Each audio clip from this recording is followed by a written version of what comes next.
All right, good evening, everyone. Welcome to Town Hall. We're going to get things underway here. Today is Tuesday, May 26th, just after 7:30 p.m. We're here for our regularly scheduled Town Council meeting. First order of business, as always, is Pledge of Allegiance to the flag. I pledge allegiance to the flag of the United States of America and to the republic for which it stands, one nation, under God, indivisible, with liberty and justice for all.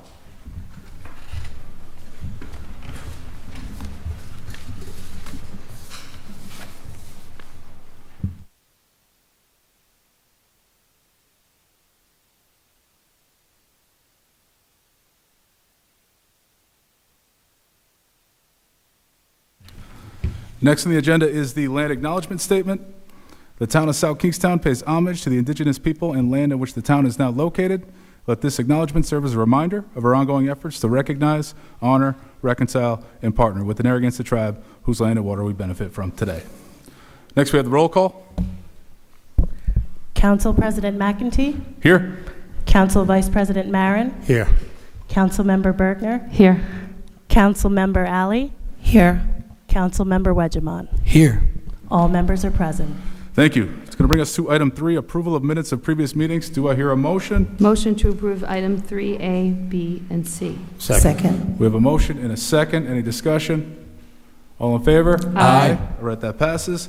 It's going to move us to item 4, interviews. We're going to take up the interviews in which they're listed on the agenda. First up, we have Elaine Shanley, nomination for appointment to the South Kingstown Canvassing Authority. Elaine, come on up.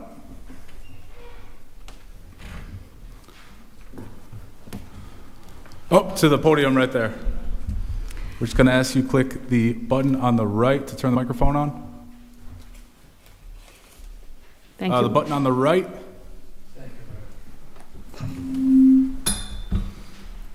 All right, Elaine, first off, thank you for your willingness to want to serve. I know the chair of the Democratic Town Committee submitted your name to serve on the Canvassing Authority. I think all of us are familiar with your late husband, former state representative and longtime member of the Canvassing Authority. And I believe you're a current member of the Wakefield Concert Band. Is that correct? That's right. Excellent, excellent.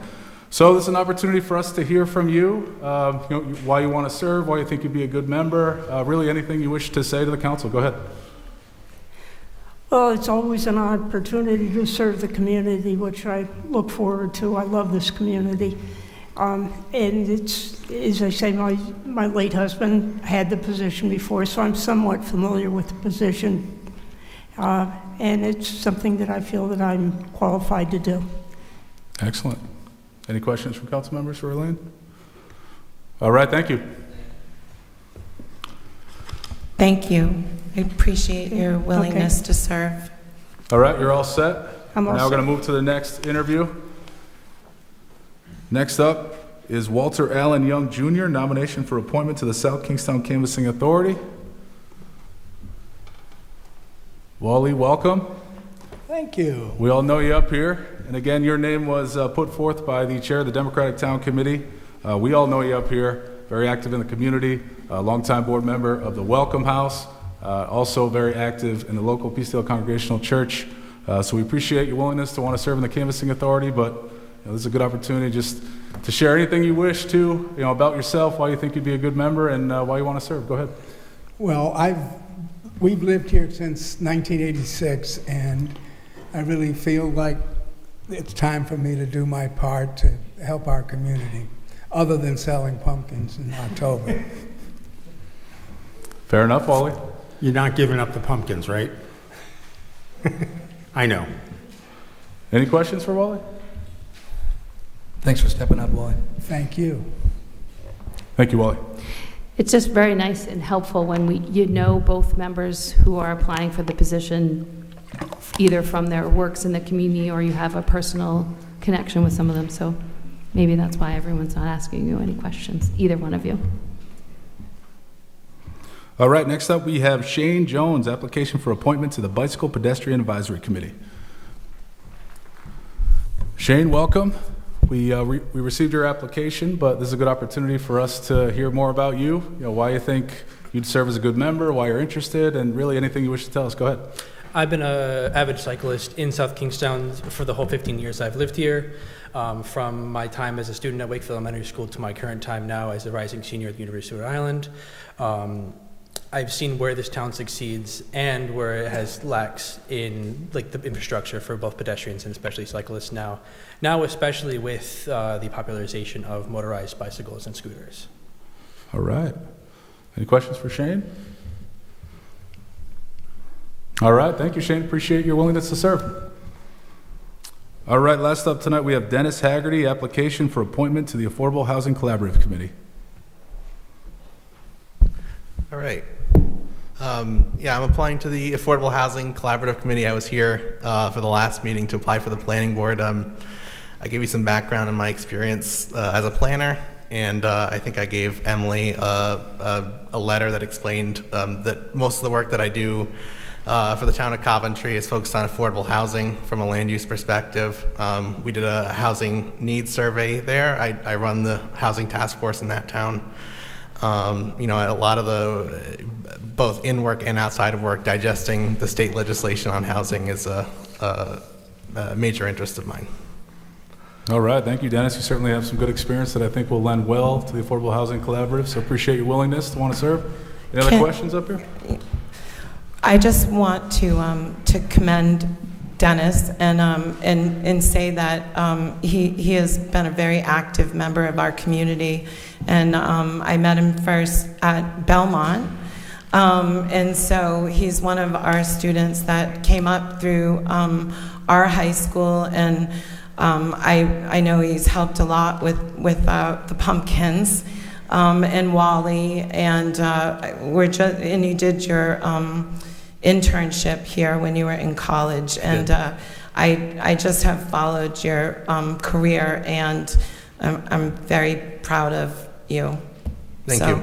Good job. Thank you, Dennis. All right, it's going to conclude our interviews. We're now going to move to item 5, appointments. Do I hear a resolution, item A? So I'll make a resolution to appoint Dennis Haggerty to the Affordable Housing Collaborative. Second. All right, we got a motion and a second. Any discussion? All in favor? Aye. All right, that passes. I make a motion to appoint Shane Jones as appointment to the BPAC committee. Second. All right, we got a motion and a second. Any discussion? All in favor? Aye. All right, that passes. It's going to move us to item B. Do I hear a motion? Motion to approve Elaine Shanley and Walter Young for the Board of Canvassers. We have a motion. We have a second. Any discussion? No, I don't have any on the appointment. I do want to see if we can make this appointment, but then I have a question about the memo from Emily about the canvassing membership. Do you want to do that now, or do you want to do that later? I want to appoint them, so I don't want to hold that up. Okay, perhaps some clarity. Elaine Shanley to fill the term to expire March 2027, and Wally Young to fill the term to expire March 2031. Okay, we have a motion. We have a second. Any discussion? All in favor? Aye. All right, that passes. Go ahead if you have questions. Go ahead. So do you all have the memo from Emily about the canvassing authority membership? Are you all familiar with it? Yes, we are. I'm just looking at them. They look confused. No? Yes?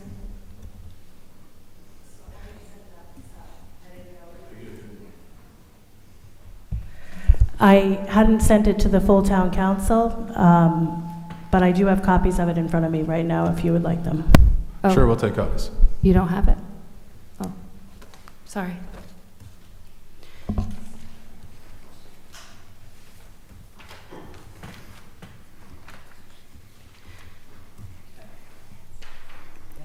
So I appreciate this, Emily, how you discovered that John Rose was ineligible. I just had a couple of questions about that. So the law that you reference, Rhode Island General Law 17-8-2, it does say that you can't be a state employee, a federal employee. I'm just curious, did you ever determine how, John's worked at URI for a long time, how he ended up getting on the board and then you discovering it? It actually wasn't myself who discovered it. It was Nicole Romaine, the former clerk. Okay. But he was appointed in 2021. Yeah. And Susan Flynn was the clerk at the time. So I don't know entirely. I know he was nominated by the Democratic Party, but I don't know how that got missed. Right. So are they vetted? Did we, I mean, obviously, I'm 99% sure Mr. Young is retired. I'm 99% sure Elaine Shanley is retired. We just did this. But do we vet them? Do they provide any sort of, because even their documentation is just their name and address from the chair. So how do you vet them? In this case, the candidates that I had obviously were not employed at the time, so I wasn't as concerned about it. But if someone younger were to come along that is part of the working population, then I certainly would vet that. I don't know. And that was our recommendation, that basically a supplement be added for Board of Canvassers appointments, indicating that where they have to set forth whether they're employed, if they're employed, how they're employed, and then also acknowledge, affirm that it's accurate information. Okay. Just a follow-up question. When you're appointed to the Board of Canvassers, do you have to file with the Ethics Commission or any sort of disclosure? Yes. So I would assume that John Rose did that, and it just got missed? I'm just sort of incredulous, because he has worked here a long time at URI. Those are financial disclosure statements. The town doesn't receive a copy. Those filings are made only with the Ethics Commission. Okay. I was just trying to figure out if there was a check and a balance that we just didn't check or balance. I spoke with Emily about this, and our recommendation is, going forward, let's add an extra step, a check to the application process to make sure this doesn't happen again. Because, yeah, well, this general law 17-8-2 hasn't been amended in quite some time, so clearly this wasn't a new, I thought it was a new change. Someone maybe said it was a new change, but it's not. It's always been in place. It just is an oversight. Interesting.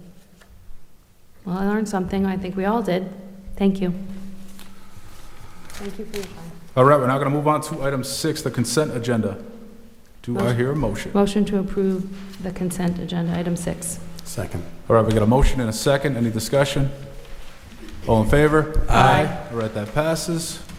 It's now going to move us to licenses. Item 7A, a resolution granting a temporary mass gathering permit to conduct the annual South County Pride celebration on Saturday, June 13, 2026, from 10 a.m. to 7 p.m. at the Contemporary Theater, 327 Main Street, Wakefield, to the South County Pride Foundation of Wakefield, subject to the execution of a hold harmless agreement indemnifying the town and receipt of a certificate of insurance naming the town as an additional insured for the event in the amounts specified by the finance director. Application by Sarah Leclerc. Sarah? Hi, thank you so much for hearing us tonight. My name is Sarah Leclerc, and I'm the co-president and co-founder of the South County Pride Foundation, which is a registered 501c3 nonprofit that has held the annual South County Pride Festival every year. We were founded in 2021 during the height of the pandemic as a small car parade, and we've grown every year since to now host what is going to hopefully be 6 annual Pride festivals, and we've now been able to give out multiple thousands of dollars in scholarships and grants towards local youth and elders who represent the queer community in South Kingstown. And I am here to represent both South County Pride in the temporary mass gathering permit application, as well as Josquin Malone in item number 14 under communications regarding the request to fly the Pride flag during the month of June, if that would be allowable to present at the same time. Yes, excellent. So we'll take up item 7A and then we'll move right to item 14A.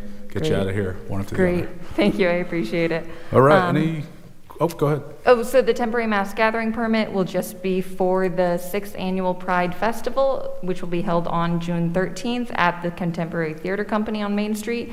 It will go from 10 a.m. to 7 p.m. for setup beforehand and after, and the event will run from noon to 6. We'll have live performances. There will be no actual parade, but we will have vendors, live bands, activities, and lots of rainbows. Excellent. So Sarah, no parade this year? Correct, no Okay. parade. All right, any other questions for Sarah? Do I hear, oh, go ahead. I just wanted to, you just talk a little bit more about the scholarship and grants, who you give them, who typically gets them, and when they're given out, how does one get one? Might as well Yeah. do a full commercial for that. Great, yes. So our applications for this year's scholarships and grants are closed. They closed in the middle of May, but they are given out to really anyone who exemplifies a commitment to the queer community, whether or not you are queer. Both, we have a scholarship for graduating high school students. We're giving out about $500 to $1,000 to several graduating high school students this year. And then we're giving out maybe approximately the same amount to 2 elders who have served the community for the last few decades. And it's truly my joy to be able to provide these funds to such a marginalized community, and just like being able to funnel all of our donations right back into the neediest people in our community. Thank you for doing that. Thank you for your time. Yeah, I'm happy to do so. Awesome. All right, thank you, Sarah. Do I hear a motion on item 7A? Motion to approve 7A? Second. All right, we have a motion and a second. Any discussion? All in favor? Aye. All right, that passes. We're now going to jump to communication item 14A, an email dated May 8, 2026, from Joaquin Anthony Malone, co-president of the South County Pride Foundation, requesting to fly the LGBTQ plus pride flag outside of Town Hall for the month of June. Amy Goins is our town solicitor. We do have a flag policy. Just want to go to you to talk about the policy. I believe in the past, we've flown this flag for a week duration to align with the Pride celebration. Go ahead. The flag policy that was adopted by resolution in 2022 has a number of flags mentioned. The Pride flag is specifically mentioned, and it states the Pride flag shall be flown for a day or days in June from a flagpole as directed by the town manager in recognition of Pride Month. Okay. I think in the past, we've flown it for a week. I think that's correct. All right, perhaps, are you guys okay with a week duration? Anytime we can get is well appreciated. Okay. Do you want to start with the day of the Pride event, or do you want to end with that date? Whatever Sure. dates you feel. I think starting on that Saturday would it be a great kickoff to the event. That sounds great. Okay, Saturday the 13th through Saturday the 20th? Mm-hmm. Okay. Is it better for the town staff to do Friday to Friday so that it's a work day for whoever puts the flagpole up? And I think in previous years, you may have done it like the week before, but I don't want to sway you either way, but Yeah, we can do the week before. That works totally fine. And putting it up on, if we put it up on a Friday, it wouldn't be up on that next Saturday. And but maybe we could do it like Wednesday to Wednesday or something Yeah. like that, because I want to make sure that people are not working on the weekends. Whatever. Excuse me, the town clerk just brought to my attention, in 2025, the Pride flag was flown for the whole month. Okay. oh, Easy enough. So we'll begin June 1, and we'll take it down the last day of June. Sounds great to us. Do I hear a motion? Motion to approve item 14A. Second. All right, we have a motion and a second. Any discussion? All in favor? Aye. All right, that passes. Good luck. Look Great. forward to seeing you there. Thank you. Thank you so much. I look forward to seeing you at the event. Yes. All right, it's going to move us to licenses. Item 7B, a resolution granting a miscellaneous permit to conduct river fire on Friday, July 10, Friday, July 24, Friday, August 7, and Friday, August 21, 2026, from 5 p.m. to 9 p.m. at Saugatucket Park, Wakefield, to the Wakefield Village Association of Wakefield, subject to the execution of a hold harmless agreement indemnifying the town and receipt of a certificate of insurance naming the town as an additional insured for the events in the amount specified by the finance director. Application by Peg Gregor.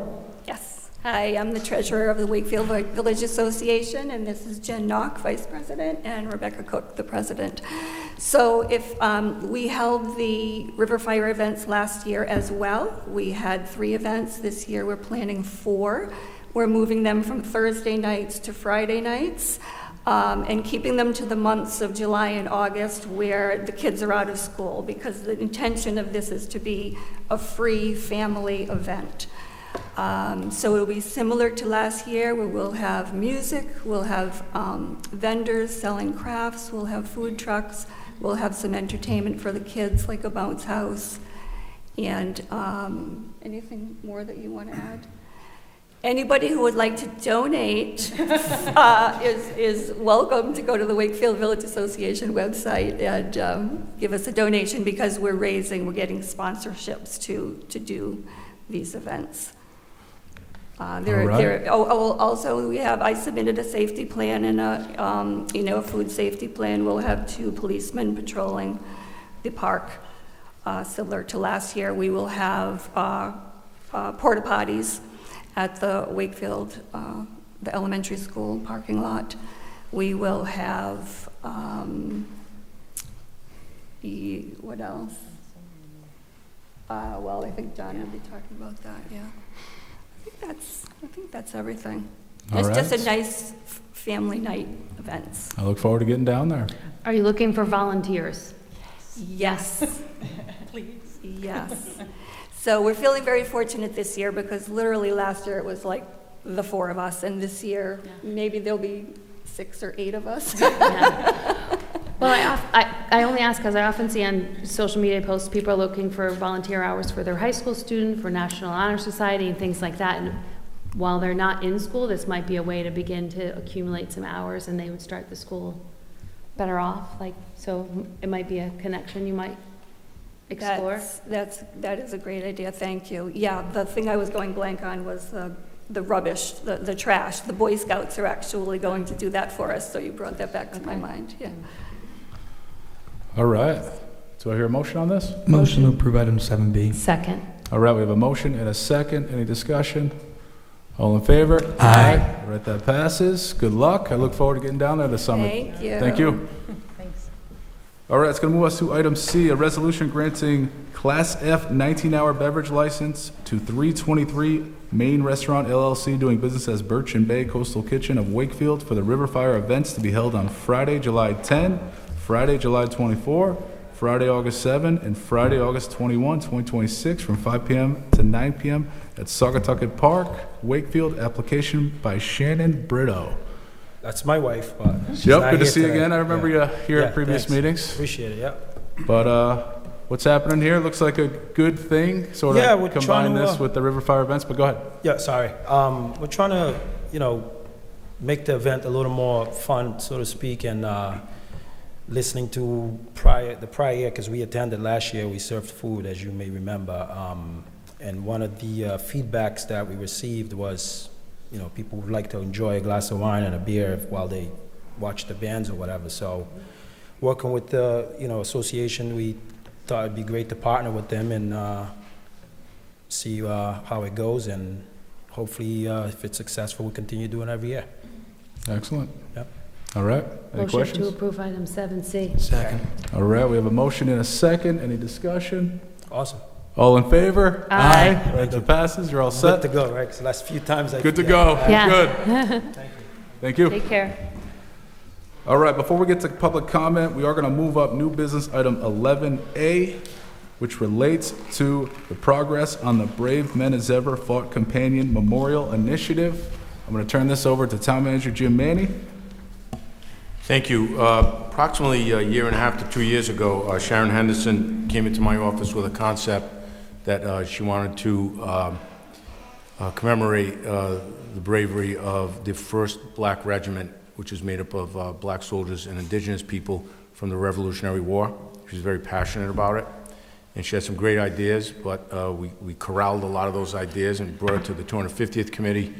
And but I'll flash forward. Most recently, this was forwarded. He volunteered, actually. It was Luke Murray, who's a landscape architect by trade, and he did a tremendous amount of work for it and really brought it into focus. And I think once you see it, you'll be very excited, and I think everyone in that committee is excited as well. So I'll turn it over to Luke right now. Good evening. So if you remember, several months ago, I came to you looking for a path forward for the Companion Monument, and I've been very lucky to work with the 250th Military Recognition Subcommittee, Sharon Henderson, Karen Black, and Carol Stedman, who's just walking in now. They've been outstanding to work with. This council approved a checklist, and I've been holding to that, making sure that they get all the documents in. They have provided approximately a dozen different documents addressing a lot of the concerns, from validation of the names on the monument and enlisting Christian McBurney, who's a subject matter expert in historical history and the First Regiment. Very credible, and I outlaid that in the memo. There's also backup, the checklist that I provided with the agenda item that kind of goes through each element. I won't belabor that. I'm happy to report that I've met with the committee several times, including the SK 250th, and it seems like we're all on the same track. They've endorsed the schematic design, which I will show you in a second. I will say that keep in mind that this is schematic in nature, and will be refined, but it just gives us a vision of what could be. And a lot of the design elements that were difficult to kind of contend with early on, because we're looking for something to kind of pull the companion monument together with the existing 1932 monument, which celebrates wars up until 1932. So that's kind of a difficult task when you think about two kind of disjunct memorials. In addition, if you remember, some of the things that we're concerned about is scale of the monuments. You have one that's smaller, one that's larger. Siting, which is things like accessibility become an issue, and that was of concern. And then just tying the whole thing in together, making it feel like it was one space. So let me get hooked in here.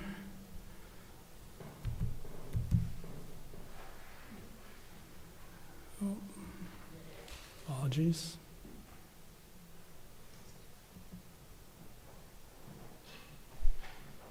Technology, if it'll work with me.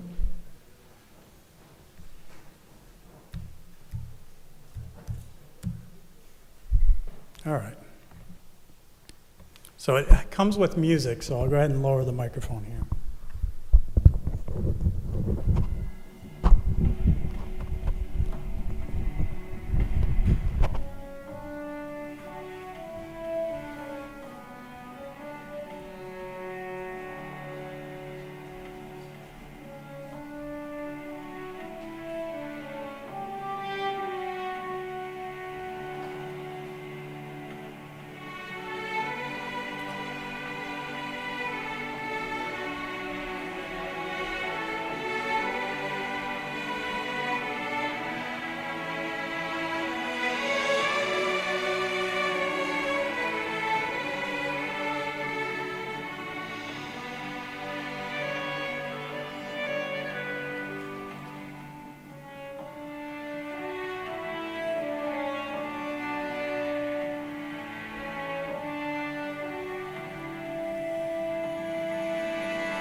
All right.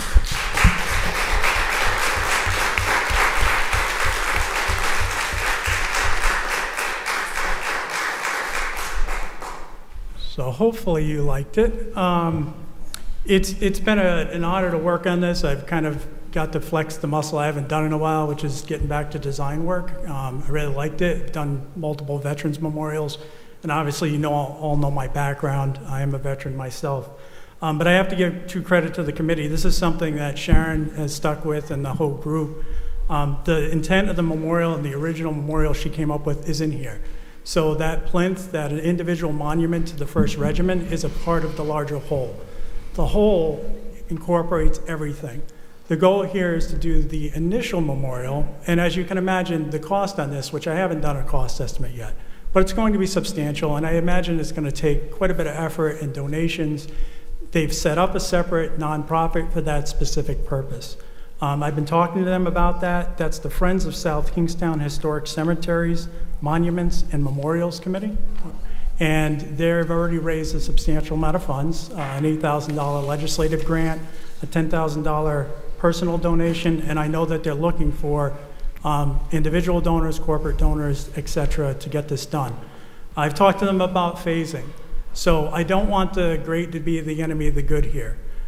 We want to get a memorial, ideally in this year's time frame. That would be that westerly granite plinth, which I have made some modifications to. Originally, it was a little bit smaller. I've made some recommendations as far as size and scale, but working with a monument producer, a sculptor, to get that individual monument done first, potentially temporarily siting it so that it could be done, dedicated with the 250th, which is this year, but then continuing on to raise for the plaza and the larger whole and build that separately. Because as you can imagine, that needs to be engineered, it needs to be designed, it needs to go beyond the level that you saw. This is schematic, we'd take it to the next level.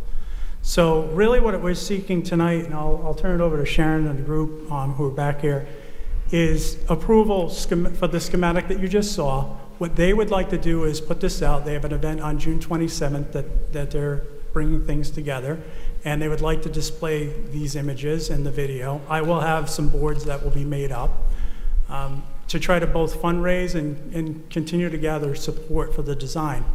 The intent is to still come back to the town council. So as we advance through design development, estimate, kind of figuring out the specifics on schedule and how this whole thing comes together and gets done, there'll be another meeting that I will come with the group to do that and complete that checklist. It's not done yet, but we made some pretty good strides in the last couple months. All right, thank you, Luke. I know Sharon Henderson is in the audience. Sharon, if you want to come on up. I know you've been leading this charge, and very pleased to see what we just saw. It looks excellent. Luke, before you step away, I couldn't hear what the amount of the legislative grant that you got. I heard $8,000. 8. And it wasn't me, it was the group who had gotten it, where I simply facilitated the pass-through from the town. So 8 and then a 10,000 individual donation? Yes, and you can speak to that. Well, we've been reaching out to different people that we know, looking for donations, writing letters, just talking in general to them and letting them know where we're at with this. We feel strongly about it. We have an event that's going to be planned later in July with General Stanton in to tie it in. So that'll be another fundraising event. So we'll be collecting donations and different things for that event. The personal donation came from one of our people that serves on this group, and that was very big and kind of her. So we're working it. So we do need help. Yes. And we have a grant written for our bank is out there for another 10,000, and we're supposed to get another 8,000 from the legislative. We've got to apply for that again. Okay. And we just I think a perfect segment. We have Representative Teresa Tanzi and Representative Kathy Fogarty here to present a check. So we're going to invite them on up. Goodness, this is the reason it all started right here. Oh my goodness, because I just saw her out and I told her the story, and she said, "Why don't we just try to get a grant for this?" Oh my goodness. Oh, we brought the big check. Oh my God. Oh my God. Can you get one? Can you guys come to the, can we get a picture of you guys, of you all? Going up there. Myself, Representative Fogarty, Representative McEntee, and Representative Spears. We're incredibly pleased to be part of this.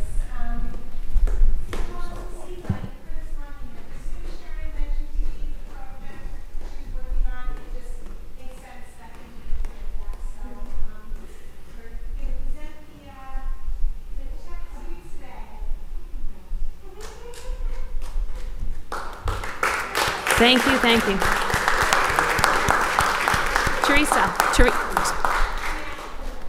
Teresa, can I see the check? Can you see, I didn't see the, oh, that's the 8,000. Oh, that's so great. Appreciate it.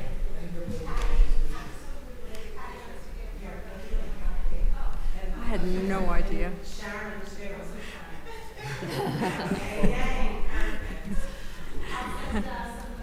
Oh, Thank you. oh, thank you.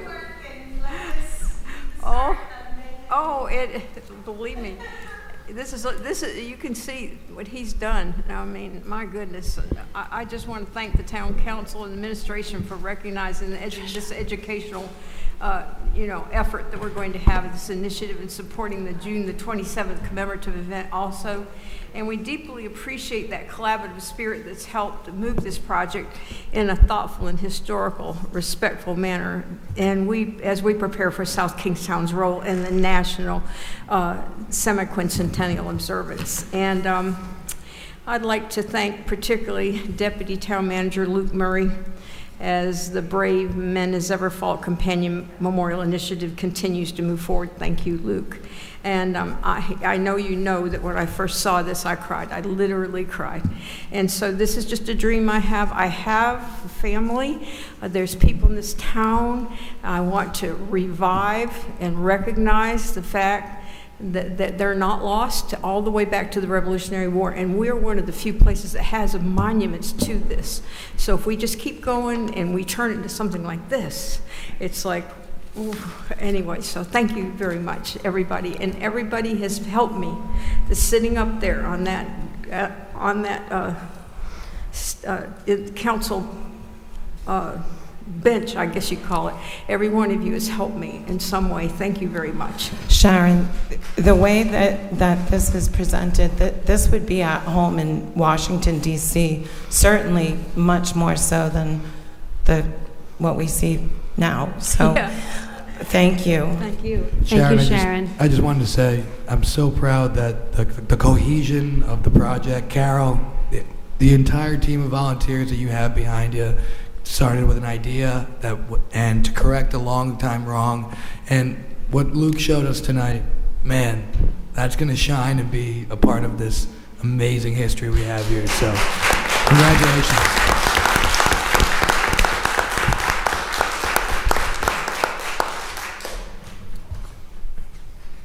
All right, do I hear a motion on item 11A? Motion to approve item 11A. Second. We have a motion and a second. Any discussion? All in favor? Aye. All right, that passes. Thank you, Luke. Thank you, Sharon. I look forward to the progress on this. Really great work. Yep. All right, it's now going to move us back to item 8, which is public comment. So anyone in the audience wish to speak on any matter, I invite you to come on up to the microphone. We just ask that you introduce yourself. We're going to limit you to 5 minutes. When you begin speaking, this clock will begin counting down from 5. Attorney Roberta Mulholland, resident of South Kingstown. I'm here to speak to item 11E under new business, referring to section 503.7 of the zoning ordinance known as the Farm Retail Sales Ordinance, recommending it be sent to the planning board for amendment. I have a little bit of a history with this ordinance. I was the person who brought it to then town planner Tony Lakowitz in the late 90s on behalf of my clients, the owners of what we all know now as Highland Farm. Mr. Lakowitz worked hard with us and other farmers in SK to create, and the town council adopted this ordinance to help farmers on larger parcels enhance their commercial operations. This ordinance was never to restrict, nor does it read in a restrictive manner. It was never to restrict commercial agriculture in SK on smaller parcels of property. Over the years, we as a town added farm events under this ordinance to permit more uses that attracted lots of people to SK. When you think back of all the farms stands or retail businesses that we know now, those did not exist. Highland Farm could only sell what they grew. They were sent a violation notice because with their plants growing in their greenhouse, they were selling potting soil, commercial potting soil in little bags, and they were given a notice of violation. That was happening. So this was to enhance larger farms' ability to do more with their property and keep these properties in farming and agriculture. Look at Farmer's Daughter. Look at Clark Farms on Route 1. All of those are a result of this ordinance. If you've been here long enough, you remember before Highland Farms had their Trails to Terror and after. It was a huge, huge attraction for Rhode Islanders, people from Massachusetts and Connecticut. Brought a lot of people to South Kingstown to do business, shop in our other businesses, eat in our restaurants. Without this ordinance, there would be more agricultural land lost and more development of residential properties. It's a mistake for the town to read this ordinance as a restriction on farm retail sales in SK. It is an enhancement of the right to farm for those who raise produce, flowers, etc. on their properties, who have the acreage to have a retail farm building and a retail farm stand. It allows those people to sell vegetative and other products that are not grown on their properties, including mulch and other farm-related products as defined in Section 12 of the ordinance. The designation of farm as 5, 10, or more acres was specific to this ordinance. Again, this is to enhance commercial operations on larger farms.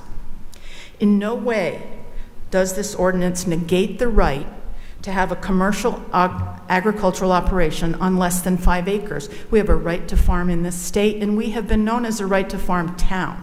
South Kingstown is in Providence. It's not a city. So when I read about Ms. Boucher's issue that she was having with the town, I felt I needed to come here, give you some history on this, give you the impact of this ordinance that is being erroneously applied in this instance. Because if you read the ordinance, and I can point you to the sections, Section B, 5037B, you'll see these retail sales activities shall be permitted in addition to retail sales of farm products normally associated with the operation of the farm and raised or produced on the premises. And the same, you'll find the same language in Section C. Again, it does not extinguish the right to farm or sell what someone grows on their property, regardless of the acreage. And it's a mistake to try to shut down a small grower's commercial agricultural operation by prohibiting her from selling what she grows on her property. Someone use of the word farm stand doesn't automatically put it under this ordinance. Farm stand is anything. Most of our farm stands are tables with shade where people are selling their plants and their vegetables that they grow. They grow for themselves or they have a commercial operation. This is happening all over South Kingstown. At least one on South Road has been there since I was a teenager riding my horse on South Road. This is South Kingstown. This is the rural nature and character of South Kingstown. We, in many documents you have adopted, we place importance on preserving our rural character. This is the very epitome of the rural character of South Kingstown, that I can walk down my road and buy vegetables from my neighbor, or I can go to a big farm stand like Highland Farm or Farmer's Daughter. Roberta, all good stuff. You are a bit over the 5. Because you're the first one, we just kind of want to get to others who are out there. I'd like to wrap up, though, because I don't know if you're going to allow speaking during the item, because you usually don't. Go ahead. Enforcement of this erroneous interpretation will have enormous negative consequences for those who grow food in South Kingstown and sell it in front of their homes in their little farm stands. Because you can't use this to shut down just one operation. You're going to have to do this to everyone because South Kingstown has to have a level playing field. So either everyone is allowed the way we have done under Right to Farm, or everyone is shut down. And that's a lot of people. I'm not against amending the ordinance for clarification purposes, but I do think right now the town has to err on the side of caution and not take away someone's livelihood based on this interpretation. And I have had the pleasure of meeting and visiting Ms. Boucher at her property. It's wonderful to see what she's doing there. She's super smart. I've bought veggies from her before I knew her. We need more people like Ms. Boucher in this town. We need young farmers. We need young farmers who can produce food, and we should encourage them and not thwart their efforts because they start out small. Thank you. Thank you, Roberta. Thank you.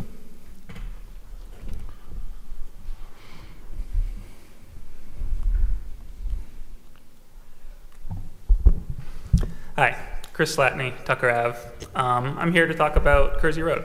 I've been following the discussion at the last couple meetings with regard to speed cameras. I, like you, learned that thousands of people are speeding past the elementary school every day. I was a little dismayed that when you learned the magnitude of the problem, you seemed more focused on the burden that enforcement would place on the courts rather than the burden not enforcing it is placing on kids and families trying to walk to school. Laws are only as good as their enforcement. You had the chief of police up here saying that he does not conduct traffic stops on Kersey Road during school. Cameras then are the mechanism of enforcement, right? Like if you are against them, what I am hearing is that you are okay with people speeding through a school zone without consequence. There's no other way for me to interpret that position, right? So if you're okay with people going 31 and 20, which it seems like you are, how fast is too fast? Is 35 okay? What about 40? What about 50 miles an hour? You don't have to set the threshold on these cameras at 11 over. You can choose whatever speed you want. You didn't just reject fining people for going 31. You rejected fining people for going 50. And that is indefensible, in my opinion. I'm really trying to understand the reasons against it from this council. You have said very little. Councilman Wedgemont, you mentioned that it was not equitable, which does not make sense to me. I'm not sure what's more equitable than an automated system that can't discriminate. Council President McEntee, you spoke in very vague terms about it not being right for this town or not being fitting the character of this town. Be specific. What character are you trying to preserve? One in which families and kids are scared for their safety trying to walk to elementary school? You acknowledge it was the best interest of students. So then why would you be against it? You prioritizing URI students, saving a couple seconds on their way to class over families in this town? You also mentioned that if a tragedy were to occur, you would have to reconsider. Why is that? What changes after a crash? This is about reducing risk. The risk that exists after a crash is no different than the risk that exists before a crash. If you are willing to address that risk after a crash, why are you not willing to address that risk, the same risk, before the crash? The only difference between those scenarios, to be blunt, is the dead kid, right? So let's address it before it happens, not after it happens. It's the risk that exists. It's not like a 1 in a million thing either. You've identified Kersey as a high-risk road in this town. Based on national averages, you know, a town like South Kingstown should expect a pedestrian fatality once every year and a half or so. That's not even to mention injuries. And our last one was about a year and a half ago, so you could say we're due.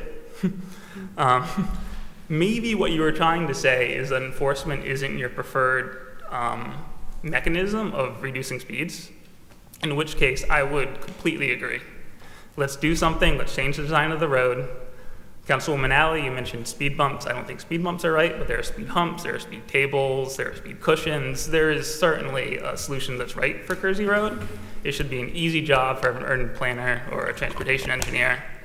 You say it's a priority, but I'm not seeing action on this, so let's do something about it.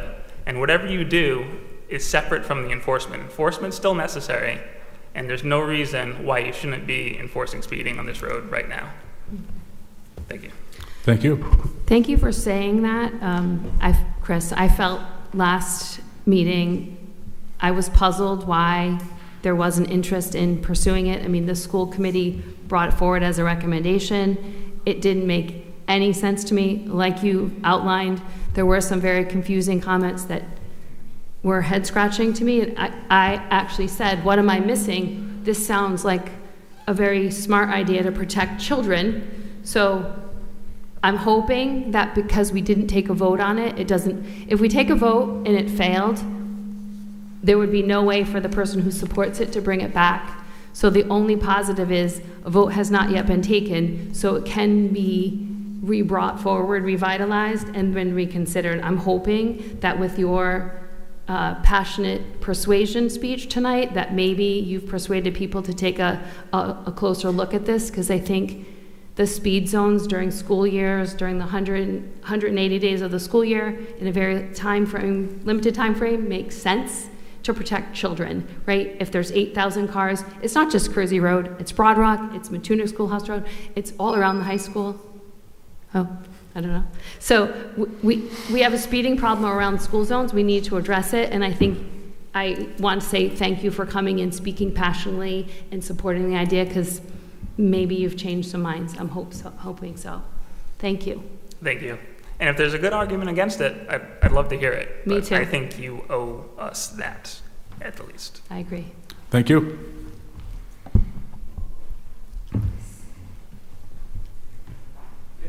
My name is Rocco Grasso. You gotta put the mic. There we go. Sorry, my name is Rocco Grasso. I've been a lifelong South Kingstown resident. Most recently, I graduated from Prout last year. I'm on a gap year. I have the privilege of working with my father on a tech startup called Kilowatt. I put a document together today. Is it okay if I pass out some copies to the council, solicitor, and town manager? Sure. Can we ask what it's in regards to? Yes. Can you answer that on the microphone? It's introducing the council to Kilowatt and addressing the CCA problem, the community energy, the town's community energy program. Sure, you can circulate it to us. Come on up.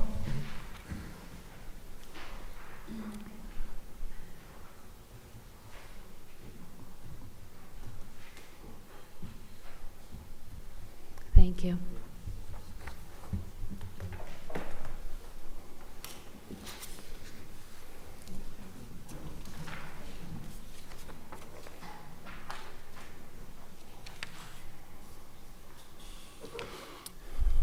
All right, so as mentioned this evening, I'd like to first off discuss the town's community energy problem, otherwise known as the CCA problem. I've split it up into three main criteria. Number one, it's not safe. The program does not protect the taxpayer from paying above market rates. Number two, it's not simple. The taxpayer must monitor pricing and opt out to prevent loss or losing their savings. And it's not effective. It doesn't provide the taxpayer with, number one, market-based rates or the full amount of savings available versus Rhode Island Energy. And number two, I'd like to introduce the Kilowatt solution. Kilowatt is safe. It offers savings-only price plans, so the consumer or the taxpayer can't pay more than Rhode Island Energy's last resort supply service. It's simple because our nonstop shop AI technology autonomously shops for over 1,000 price plans daily for the consumer. And it's effective because it triggers price plans at market lows and provides each consumer with a custom savings analysis whenever they use the application. And number three, the proof. As you can see at the chart down low, the first 2 months since the new six-month rate cycle for the town's community energy program, you can see kilowatts pricing, you can see the utility pricing, and you can see the NextEra energy pricing. Happy to answer any questions, comments, concerns. Just one quick question, Mr. Grasso. On this chart, is this the same purple, or is this a different purple? It's the same purple. Okay, thank you. So we don't typically engage in Q&A at the public comments section here. If you have a more sort of robust presentation that you wish to present to the town council as to what your product offers here, you can certainly ask for that to be added to a future agenda and we can walk through it. I think this is something it's hard to sort of fit into a less than 5-minute type of sort of deck presentation here. If you're willing to do that, you can certainly submit a communication to the manager, CC the council, ask that it be put on a future meeting. Just by hearing what you've put forth here, I'm not exactly clear what it is that the product does. So I don't have any questions in response to your short presentation here right now. My goal for today was to just introduce the council to the technology and let the council know that there is a solution out there for the current community energy program, and that there's an opportunity for the council to pursue a future solution. So I'd be happy to come in and put on a more robust presentation, but for today and for the interest of time, just wanted to introduce the technology. Okay, and certainly if you do want to come in a subsequent meeting, we ask that you provide presentation materials in advance, or we ask that you work with our town manager and directors so they can sort of vet out the presentation and get any answers they have that they expect we'll ask. So hopefully that provides some good insight to you. And again, my contact info is at the bottom of the document. If anyone wants to reach out, I'd be happy to have a discussion as a follow-up. All right. So the name of your business entity is Kilowant. Want. See, I'm hearing double T's, but it's an NT. KILOWANT, yes. Okay. And this is a new entity? No, you've been in business since 2022. My father, founded it in 2022. We've been around for a couple of years. And right now, obviously, since the CCA problem, trying to introduce this to multiple municipalities and get it in front of them because it's a great solution for the taxpayers and the tax base. Right, and you're referring to the CCA problem. So that's another that would be a whole topic for another meeting, which, I mean, I understand what you're saying, and, so. Yeah, I'm sorry. I mean, I don't have enough time to completely break it down for you, but like I said, be happy to come in, put on a presentation, illustrate the problem and the potential solution to it. Yes. All right. So I just want to ask one question. The Next Energy contract, it expires in 2 years. We are in a contract. Let's add this topic to the agenda Motion for to discussion. add this to the agenda for discussion. Is it necessary? Three of you have already spoken, so if I ask again anything, yes, it's necessary. Well, I asked a question which is completely fine in public comment. So I asked a question. He answered. Oh, I'm sorry. So I asked a question. That was my just question. totally reasonable. Right. All right, we have a motion to add this to the agenda. We're going to allow you to ask the question I just want to without ask, adding it. Go ahead, ask it. Motion to add it to the agenda, because we've all spoken on the advice of the solicitor. Second, if we want to. All right, we have a talk motion and a about second. it. Is there any discussion? In my opinion, there's no real point to continue to discuss this. We already know the answer to that question. All in favor of adding this to the agenda? Yeah. If the council wants to discuss it, you should add it to the agenda. If this is the end of it, then there's no need to do that. I have one question. Will you answer the question without us adding it to the agenda? We are still in the contract with Next Era. So my question was specific. Do you know when it ends? It's 2 years? Correct.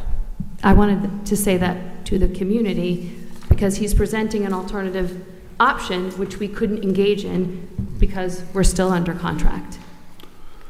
All right, we're going to leave it at that. Thank you. We appreciate it. Yep, thank you for your time. Have a good night. Thank you, Nick.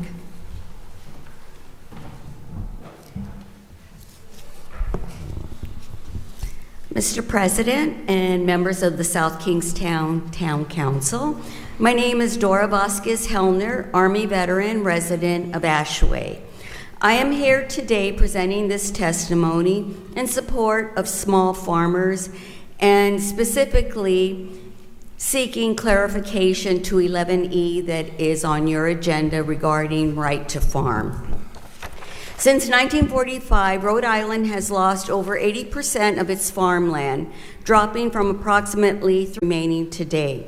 The decline is driven by the highest average farmland prices in the nation and severe pressure to convert agricultural property into residential or commercial development, to include a sizable amount of land dedicated to solar farms.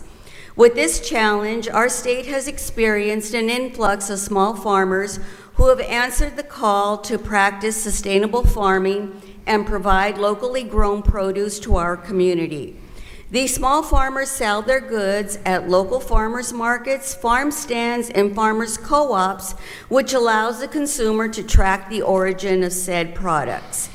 I would like to share some information with you tonight regarding my small farmer, my sister veteran, Tricia Boucher of Growing Hope Farm. She is an Army Air Force combat veteran of Iraq and Oman and resides in your community with her husband and 3 small children. I met Trish a few years ago through our mutual buddy, Tiger Patrick, and the VFW. The reason Farmer Trish started gardening was to help fight her PTSD battle, the invisible wounds of combat. Gardening and farming are her passions because they help keep her mental health in track. That is also why she went back to school, so that she could share as much as she could with others so that they could also benefit from gardening.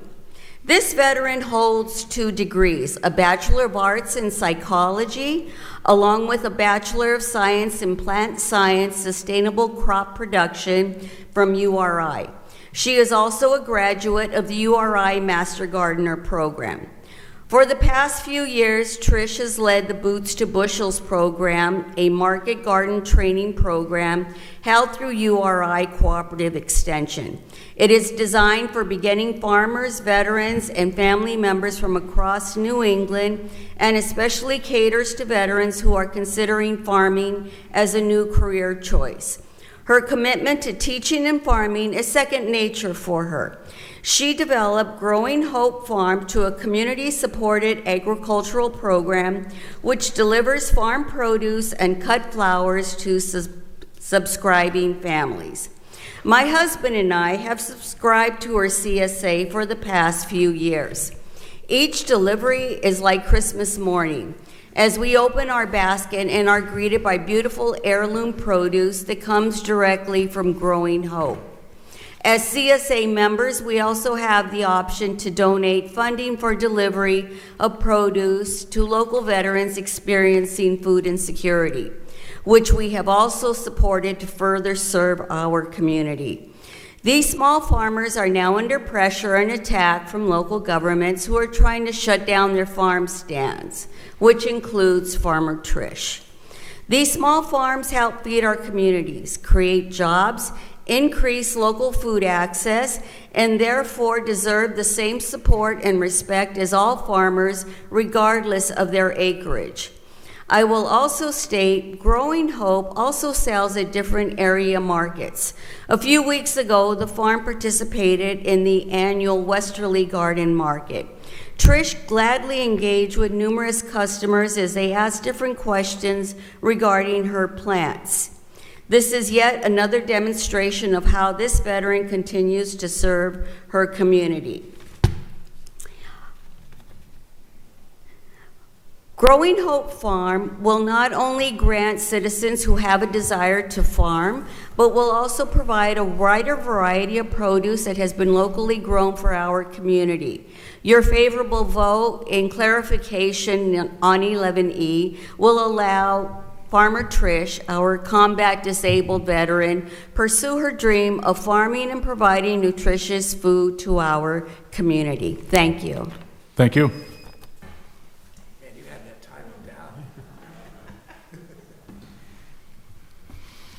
Hello.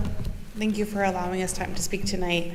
I'm Farmer Trish, and this is my business partner, Christina Monk. And thank you, Dora, for the introduction. So I'm going to try not to repeat too much, but I'm an SK resident. I moved here with my family to raise my family here specifically because it's beautiful, and I like the school system, and I wanted to raise my family here. I'm a lifelong Rhode Islander. I'm a United States Army and Air Force combat veteran. And I work at URI, like Dora said, teaching the beginning farmer course. It's actually called Boots to Bushels Market Farmer Training for New England.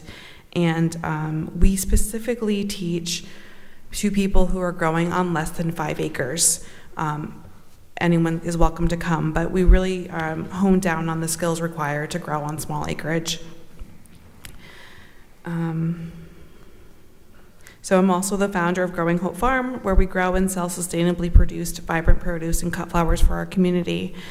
And I think when people imagine a farm, most of us picture endless rows of corn stretching to the horizon, massive tractors and hundreds of acres of land. And for decades, that was the undisrupted, oh my goodness, blueprint of agriculture. Thank you. Disputed. Big was beautiful and bigger was better. But looking closely at landscape today, you will see that the footprint of farming is fundamentally changing. Farmers are creative and inventive, and we have figured out how to farm on small plots of land. In fact, my business partner, Christina, and I are living proof of this shift. Together, we are growing our own small farm business right here in Rhode Island, all while juggling the demands of working and attending classes at URI. We make a deliberate choice not to take out loans.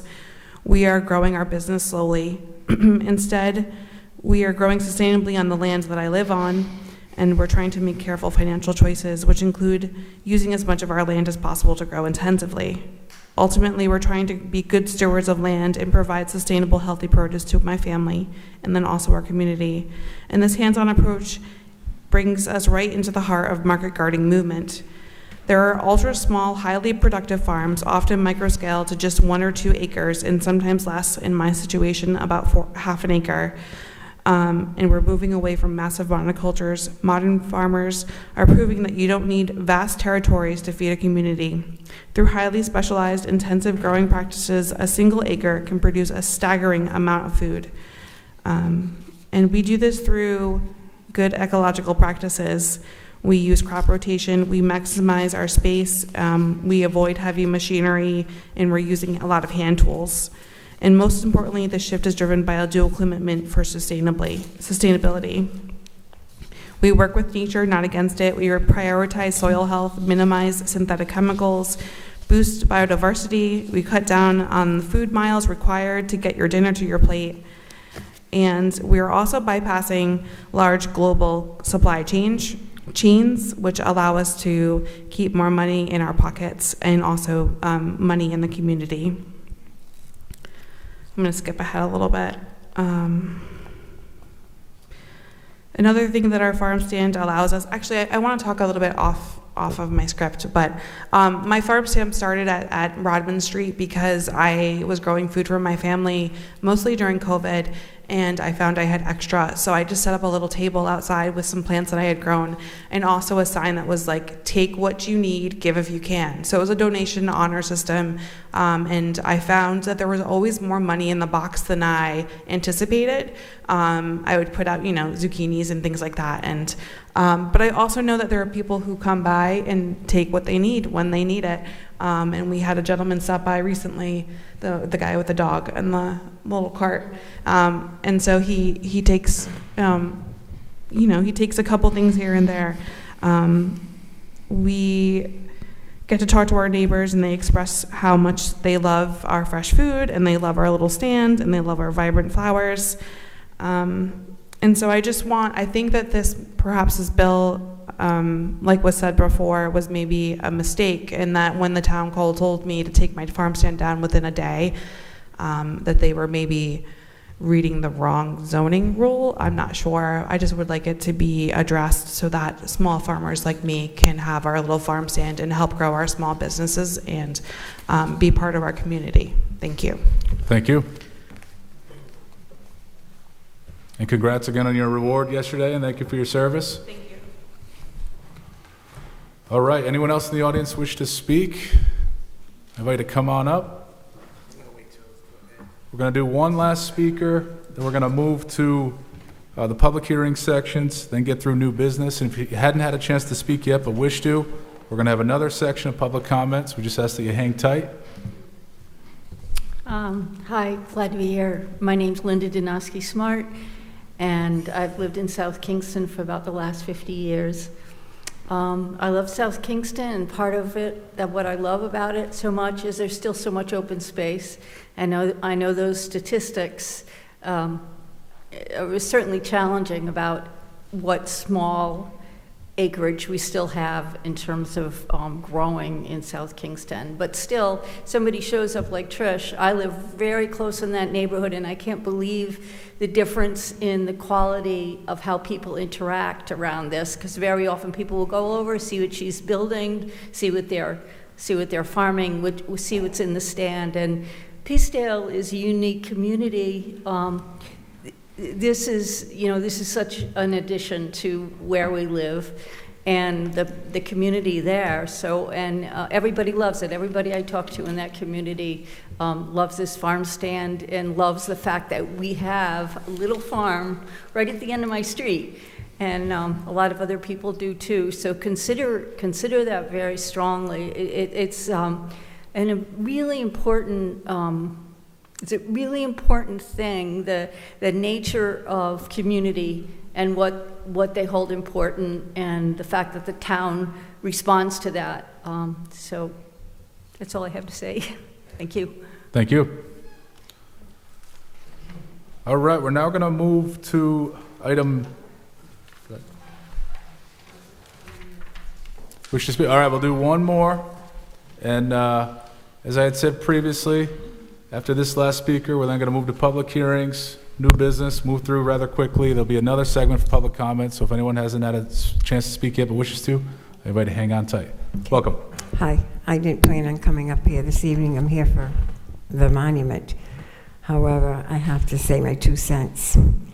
I was brought up here in South Kingstown on Main Street, and there were 5,500 people back here in the 50s, and there were many neighbors back in the day that would even grow vegetables in their yards, very small yards. They would put out their little farm stand, not a commercial, just a little small little table of both extra vegetables instead of rotting in the garden. Mr. Fitzgerald owned a boatyard. He'd take some of them and put a little stand up in front of the boatyard right down where DeStefano's building is. And he also had a pickup truck with wooden sides and a little scale on it. And he'd go through the neighborhoods. And he'd rather give and sell for a very minimum fee these vegetables instead of rotting in the gardens. Also, you could drive down the road on Main Street where St. Elizabeth and King Daycare, there was also another farm stand. These were people who grew up here, who loved gardening, who loved to share their vegetables. And believe me, the times that we're living in, and there's a food shortage, and people are in need of food, why are we shutting down people trying to help feed our own people in our town? And if we were all kind and good people in South Kingstown, we would never be deteriorating a person's will to help the good in our town. And it's very important in this day and age with what's going on that there's enough food for people. So I think there's a way that this can be handled, maybe, and I understand you don't want full-blown. I sat on the zoning board for 24 years. I understand ordinances. So maybe there's something that you could do to categorize the size of your farm stands and the needs in certain neighborhoods so they don't explode and get out of control. But I really think you better think about this because we have people who need food and are starving. Thank you. Could I just ask that you say your name one more time for the record? Stephanie Osborne. Thank you. Appreciate it. All right, we're now going to move to item 9, public hearings. Item A is a public hearing to consider proposed amendments to the town zoning ordinance, Article 3, use regulations, and Article 5, supplementary regulations to allow restaurants without alcohol as a use allowed in the town's Industrial 1 district as attached here too. Jamie Rabbit, welcome. Thank you, Mr. President McEntee. The council should be in possession of a memo dated April 22nd, 2020. Actually, it should say 2025. I should say 2026, sorry. We received an application for a modification to the town's Industrial 1 district. There are 5 such type districts within the town, primarily on Fairgrounds Road and Frank Ave, then in Peacedale in the Pump House area and Hopkins Lane. And then we moved further south to the Palisades, and then we moved to one isolated IND on there's one on 108 where there's a oil depot and fuel depot, and we have one additional IND1 just north of Main Street on High Street where there's a former industrial mill complex there. We have the applicant's representative here to walk you more thoroughly through their proposed change, but from the planning department's perspective, this was referred to the planning board. The planning board did bring this up at that March 10th meeting, and they made a favorable recommendation and finding of facts to the town council. Are there any specific questions of the planning department or the planning director? I think we can hand it off to the applicant here, the attorney for the applicant, and we'll sort of walk through questions as they arise. Thank you. Thank you, Jamie. Michael Monty of Sayer, Regan and Thayer on behalf of Palisades Mill, LLC. I'll walk you through what the petition is here, and then I'm happy to answer any questions as they arise as well. But what you have before you is a petition to modify the zoning code as it currently exists to allow restaurant use without the sale of alcohol in the Industrial 1 district. I represent Palisades Mill, LLC, which is the owner of the Palisades Mill, where Whalers Brewing Company is located, the rock climbing gym, Martin Defense Group, Low Tide Jewelry. My client purchased the mill 10 to 15 years ago when it was vacant and has transformed it into sort of a mixed-use complex. And that's consistent with the comprehensive land use plan, which identifies the Industrial 1 district in Wakefield and Peacedale and certain other areas where it exists as actually more of a mixed-use zone rather than an industrial zone in its present form. And so my client came to me and said, you know, I'd like to be able to add a small restaurant to the mix of uses within the mill. And we unfortunately learned that when the state passed some of its zoning enabling act reforms, one of the changes it made is it said that any use that does not have specific and objective criteria to it that are permitted by special use permit, if you don't make specific and objective criteria for all of those uses, they're permitted by right. And so what South Kingstown did, and a lot of other communities did as well, was they said, okay, in order, that's a lot to go through to make specific and objective criteria for every use in the use table presently permitted by special use permit. So the town of South Kingstown prohibited a number of uses, including restaurant use in the Industrial 1 district.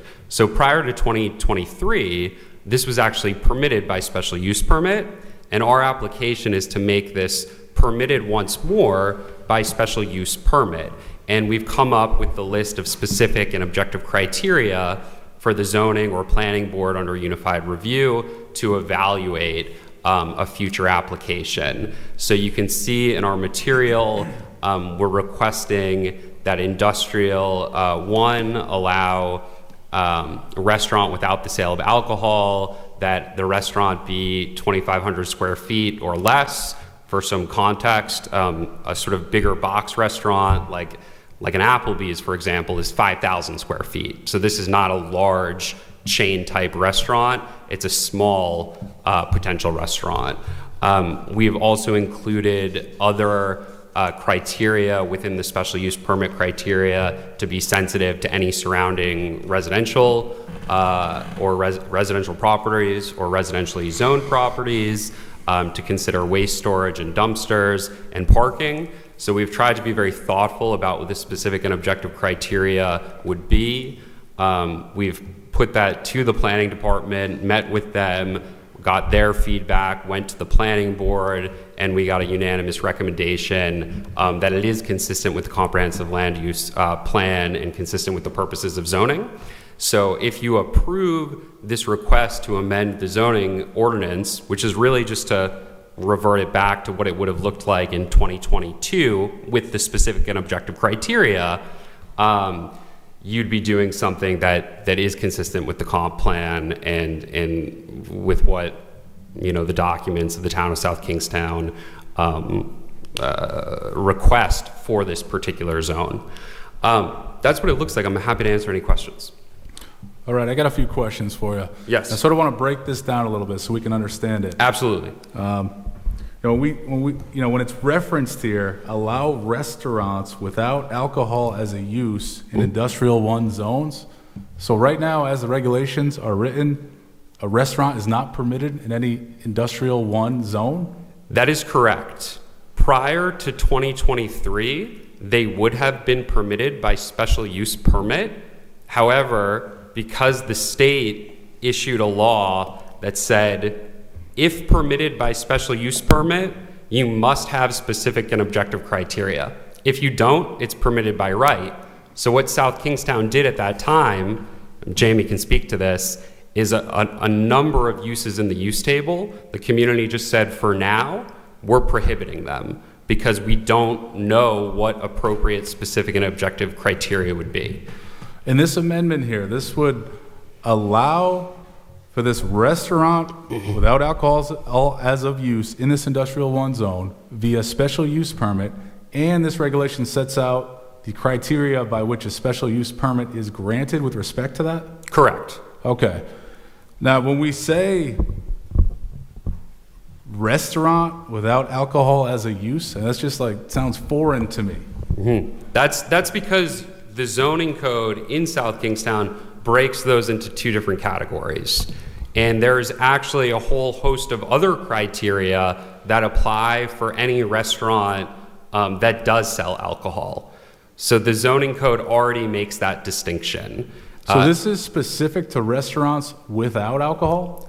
Correct. So could a restaurant that wanted to pursue a liquor license from us be allowed in this town through the special use permit and then later seek a liquor license, or would they not be permitted under this regulation? Under the existing, I'll answer it 2 ways if I may. Under the existing code, in the industrial 1 district only, it's the only area we're talking about, you can't have any form of restaurant with or without alcohol. Because my client intends to lease space to a restaurant that does not sell alcohol, we've proposed an ordinance that speaks to that eventuality. So under the proposal, anyone in the industrial 1 district, which is only like 5 or 6 properties, frankly, in the whole town, they could now do a restaurant without alcohol if you pass this, but they still would not be able to do a restaurant with alcohol. And so if a typical restaurant with a liquor license wanted to open in this district, they would need to do the same thing that this applicant is doing, get the town council to change the zoning. Got it. Go ahead. So your client owns Palisades, which is where Whalers is, correct? Correct. So this would conceivably be a restaurant that doesn't serve alcohol that would be in that same community or in that same mill. So, and I think you mentioned the other, some of the other areas. Would that also include the Sons of Liberty, that mill also? Or is this what we're talking about, D1? Yes. So there's the properties that I am aware of that are industrial 1 are the Palisades Mill. Right. The area right behind the train station. Which also has a brewery, I think. Which is industrial 1. Right. There's 1 mill in Peacedale, and then there is also a heating and cooling business on Kingstown Road that's zoned industrial 1. Jamie, can you come on up? No. So it's a very limited set of properties. Just want you on standby if we want some clarity as to sort of what's in this Industrial 1 districts that are part of, the 5 that you named. So starting from the western portion of town, I'm going to move east and then south. In the western portion of town, you have Industrial 1 land associated with Fairgrounds Road and Liberty Lane, as well as Frank Ave. So east side of the train tracks on Frank Ave, west side of the train tracks on Fairgrounds Road, north of 138. South of 138, you have Fairgrounds Road, west of the train tracks. Then you have the train station area, and then behind the train station, southwesterly, you have Industrial 1 land associated with Liberty Lane. Liberty Cedar has a warehouse production facility.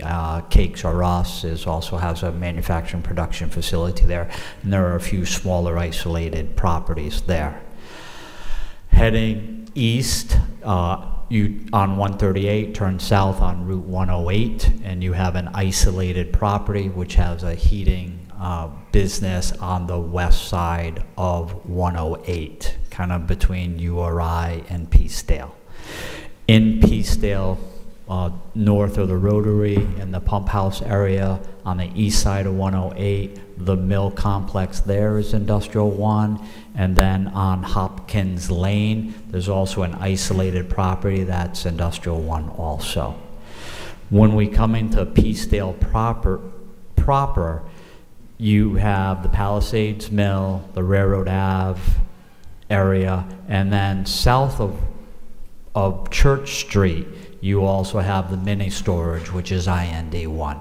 Probably not going to put a restaurant at the mini storage property, but someday it could be something other than that. And then continuing further south on High Street, you have the stuff behind the dry cleaner, and that's IND Sweener Builders. That's all IND1. Those are the IND1 properties. Okay. So pretty much built out. They're either kind of a mix of old manufacturing with some steel Butler building type add-ons, but there are traditional historic industrial areas in town. Is this where the cannabis industry is licensed to be in some of these areas? No, there are no present retail sales permitted in the town of South Kingstown. I was thinking about like more of the manufacture or the testing. There is one manufacturing facility that's permitted currently, and that's on Frank Ave, which is north of 138, just east of the Amtrak line. So that's not the same IND1 then? It's an IND1, yes. Oh, okay, it is. Okay. So I just want to go back and clarify, so I understand this. Your client has an interested lease with a restaurant, correct? And because it's not permitted in the IND, your client is asking the town to amend the industrial zoning to allow a restaurant without alcohol, and you've set forth, or the planning board has set forth the conditions for the restaurant without alcohol to be permitted. That's correct. Okay.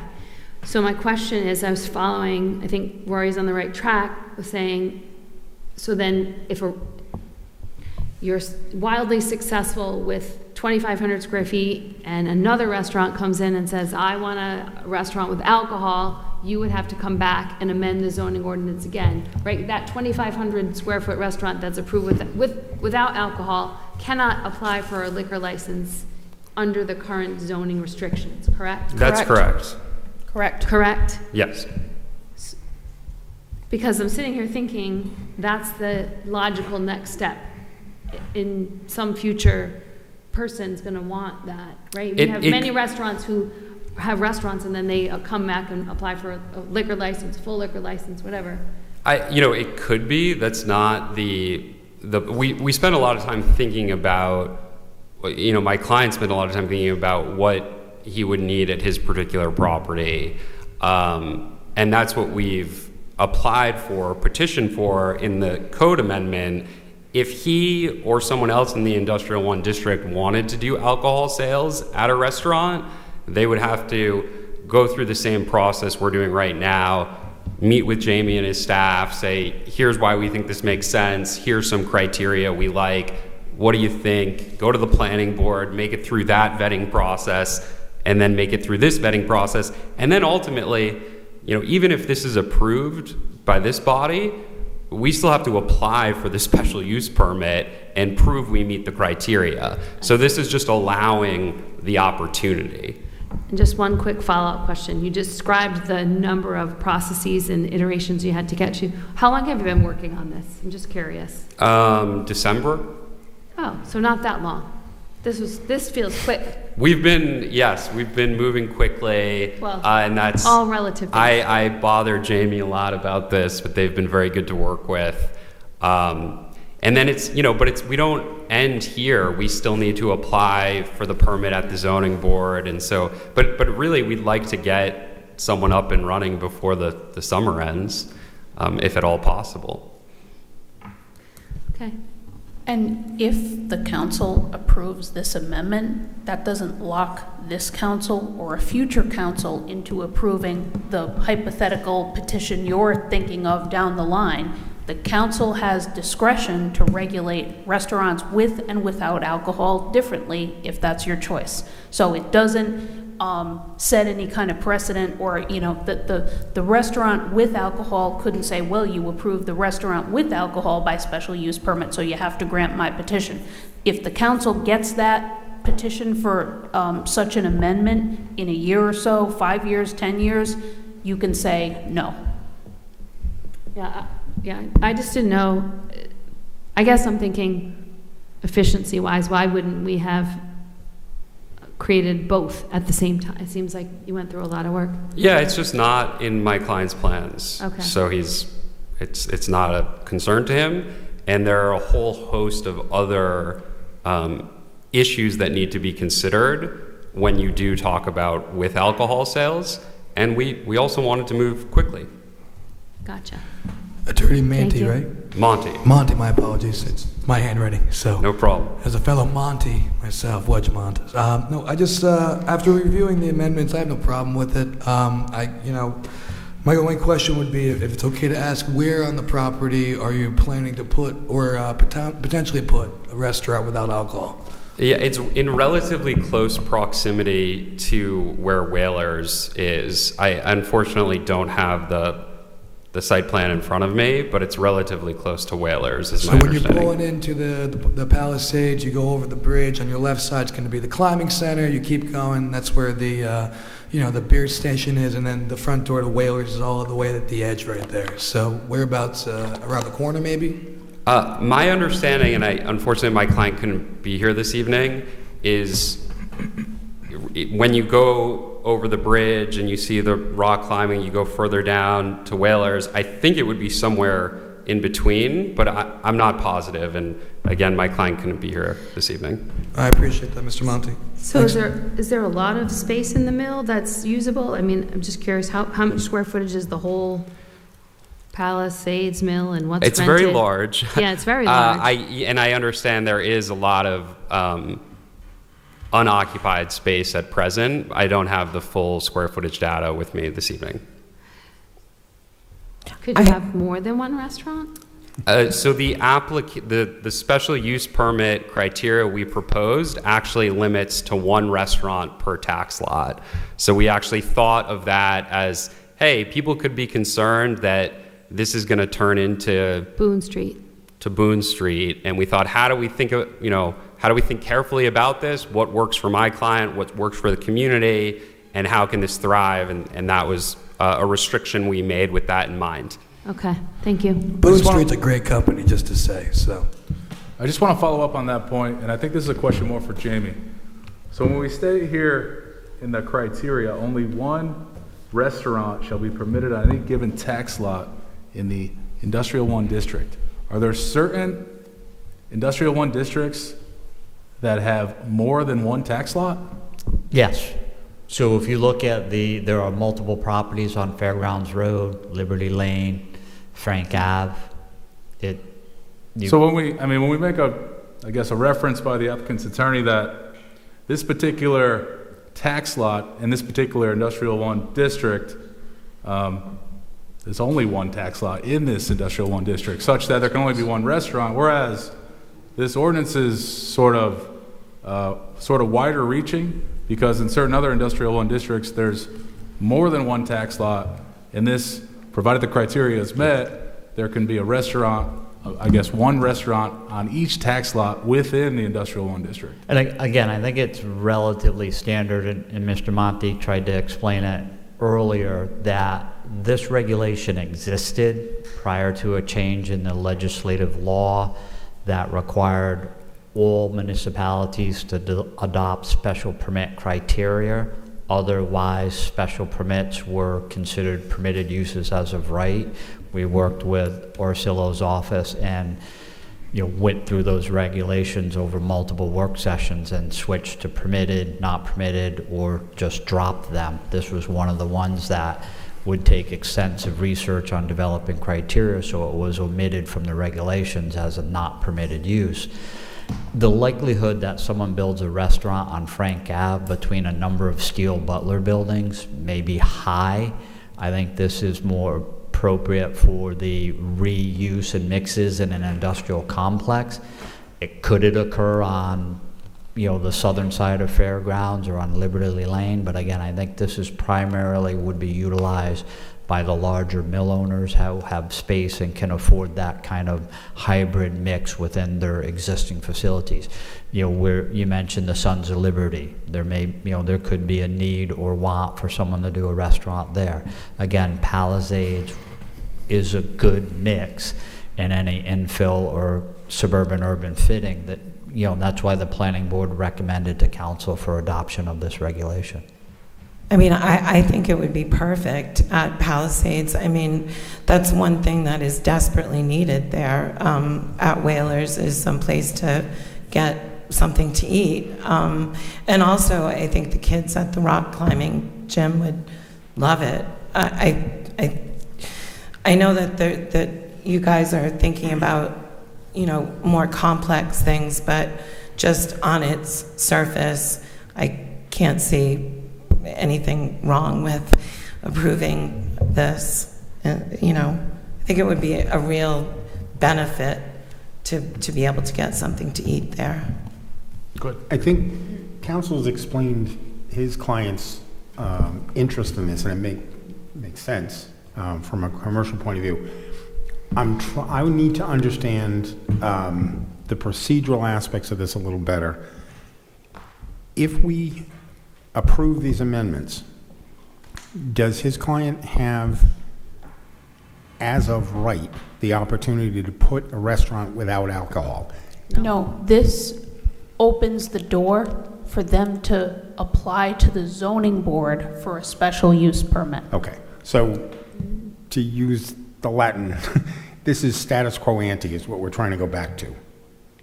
Okay, so that's one aspect of this. The second is there a bifurcated process if his client goes and gets a special use permit for a restaurant without alcohol, operates for a couple of years, and decides the atmosphere, the clientele, whatever, alcohol would be a good addition to this? Can they then go in for a special use permit?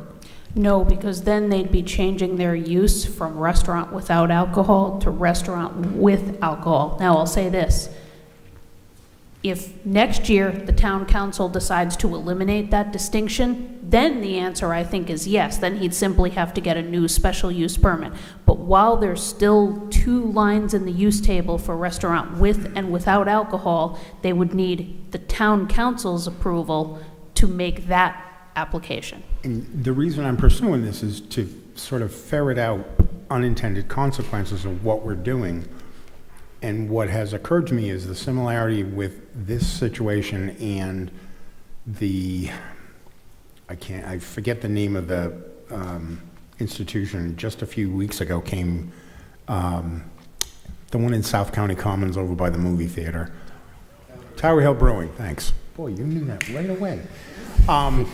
There's that, and then we've also got Shepherd's Run on the agenda in similar circumstances where this council grants a permit, for a particular use, and then the client, the proprietor wants to expand that use into other things. And for me, Shepherd's Run and Tower Hill both make sense. I've been to Tower Hill Brewing. They are limited to what they produce, essentially. And I just want to understand, I guess, the bifurcated process that applicants would have to go through. But I thank you. I appreciate that. All right, any other questions from council members on this? Well, we appreciate it. Thank you for your We have some time. good insight from you, so good stuff. Thank you, Jamie. This is a Motion- public hearing. Oh, you want to do that? So anyone who wishes to speak on this matter specifically, I invite you to come on up.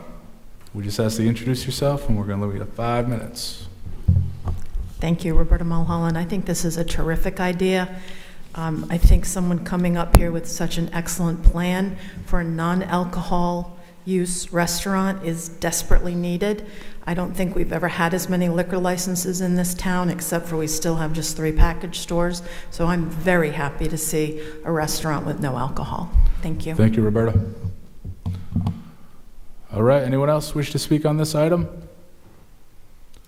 Seeing none, do I hear a motion to close the public Motion to hearing? close the public hearing. Second. We have a motion and a second. Any discussion?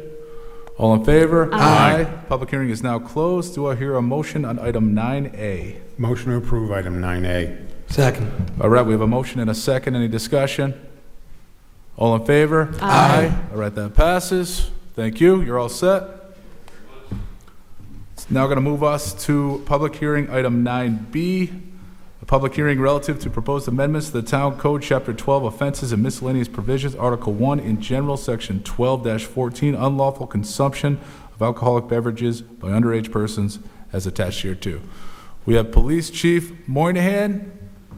We also have our Town Solicitor, Amy Goins.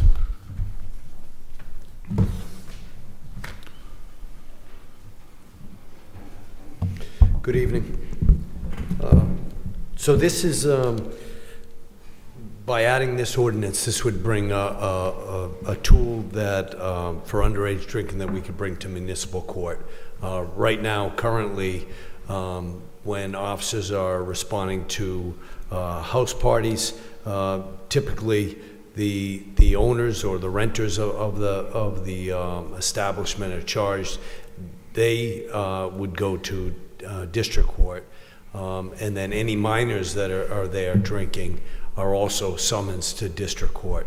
This would now allow a municipal court summons to be applied, so it wouldn't necessarily result in a criminal record for a minor in possession. It would give the officer the discretion to choose either district court or a municipal court if the individual is found to be consuming. And I know some discussion earlier was about the odor of alcohol. There would be other indicators and other evidence that the officers would look at in using discretion on who's to charge and in which court to proceed it to.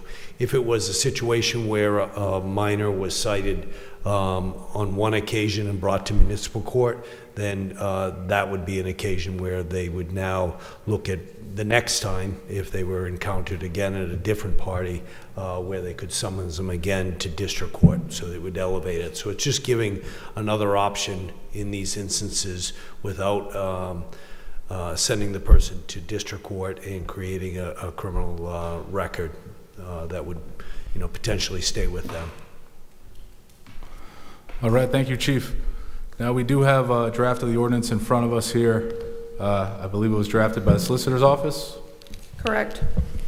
and this was sort of, the foundation for which this was drafted was looking at other communities that also have this under the jurisdiction of the municipal court? That's correct. Okay.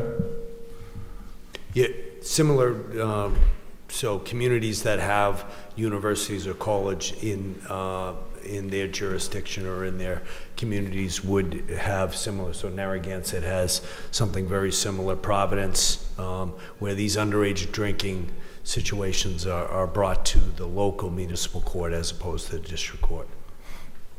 And Chief, really the purpose and we talked about this at a previous meeting, is you sort of mentioned it tonight, but at this point, when you make an arrest of someone under the age of 21 who, for consumption of alcohol, it has to be charged as a criminal offense and gone to district court.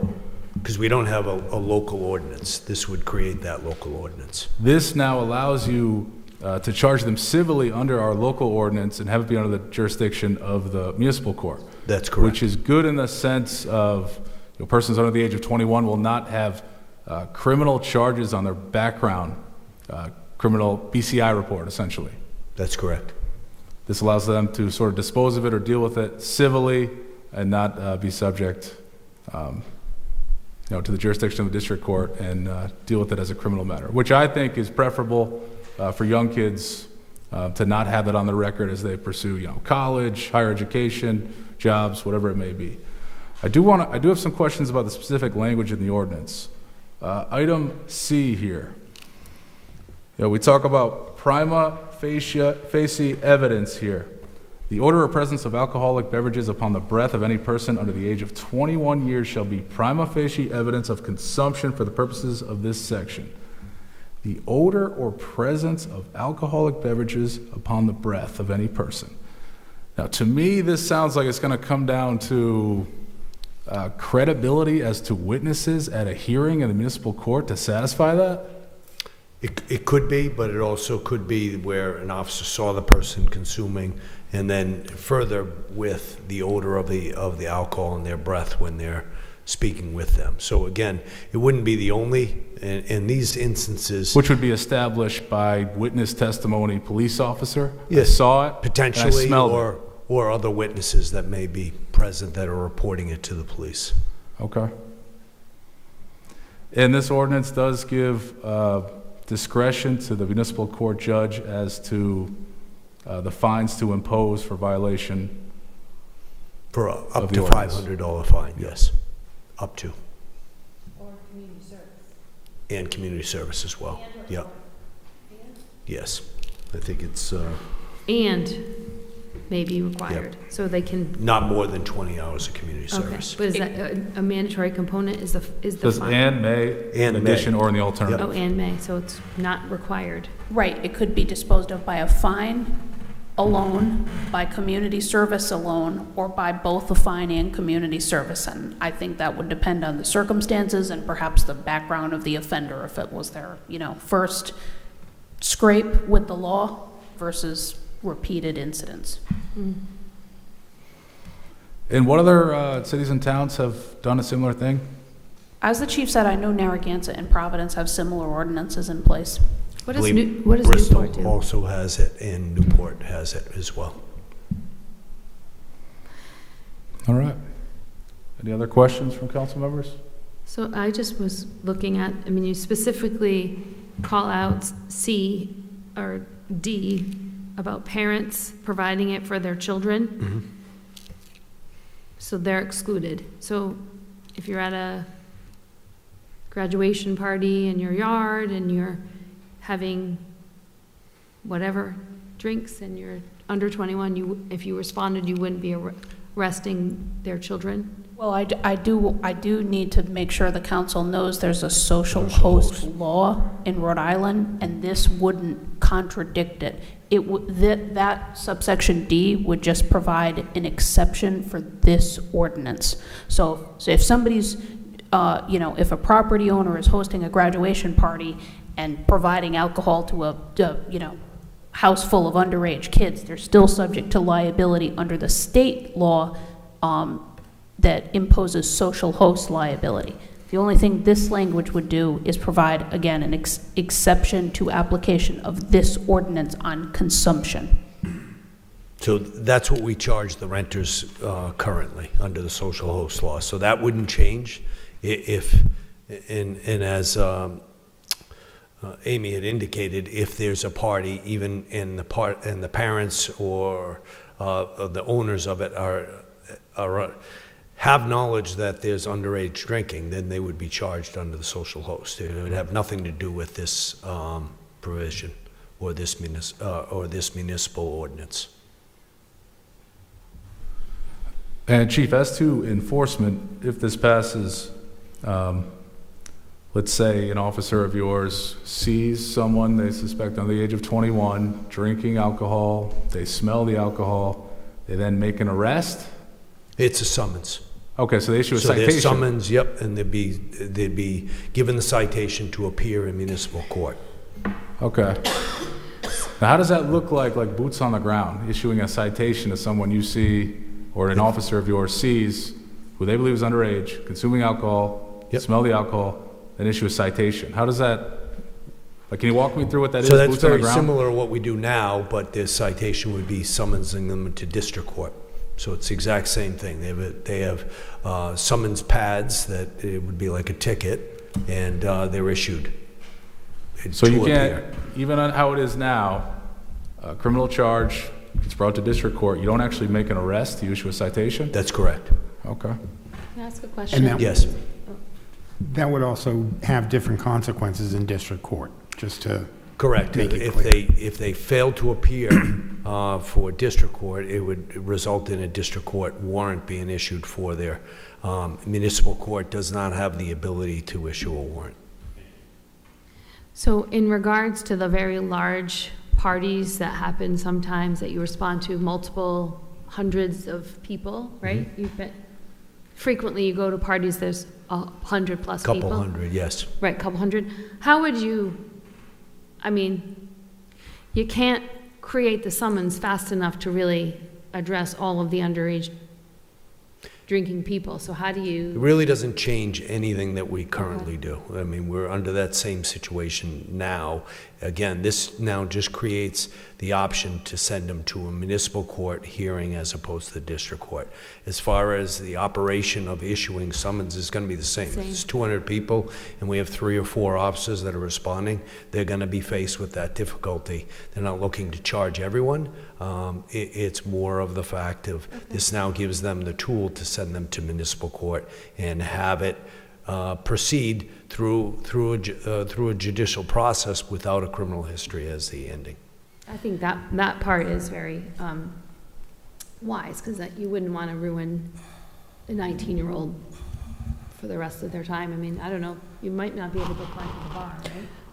I don't know, is that, like, do you have to? Well, let me say this, I don't know about specifically with regard to South Kingstown, but elsewhere in Rhode Island, it's very common for these charges, even when they're in district court, to be dismissed if the person completes community service. Again, I don't know if Okay. that's been the practice in South Kingstown. Okay. The issue that I think the chief is pointing out is, again, if you're applying to the bar or maybe trying to become a teacher or a judge or police officer, the question would be, have you ever been charged with a criminal offense? And as an ordinance violation, it's not a crime. Okay. I think the option to exercise that discretion is good. I don't think any of us want to see some young person's life knocked off because of, I agree. one I agree. incident. But obviously, if it's, more than that, then that's different. But I think I'm okay with this legislation. All right, thank you, Chief. This is a public hearing, so anyone in the audience who wishes to speak on this matter, I invite you to come on up. We just ask that you introduce yourself. We're going to meet in 5 minutes. I just have a question, because I read this and I thought this was under 18, but this is applying to under 21, that they'll go to municipal. So I think under 18, yes, municipal court. I think all the way to age 21, I'm wondering why we don't think that's serious, because, and I agree with the discretion of the police officer, but a 19-year-old, an 18-year-old can kill someone when they're drunk. And so where is this in this? I mean, we are so loosey-goosey with our DUI laws already. I just see this as, I don't know, you got a slap. How many do you get a slap? And if they just get dismissed when they're in district court because they're under 21, maybe this is why we have so much DUI. It's just my question, my observation. I don't know that we necessarily have to, I think for under 18, yes. 18, you're an adult. And to me, you should be facing adult consequences. Thanks. Thank you. Anyone else in the audience wish to speak? All right, seeing none, do I hear a motion to close the public hearing? Motion to close the public hearing, 9B. Second. We have a motion, we have a second, any discussion? All in favor? Aye. All right, the public hearing is now closed. Do I hear a motion on item 9B? Motion to approve item 9B. Second. We have a motion and a second, any discussion? Go ahead.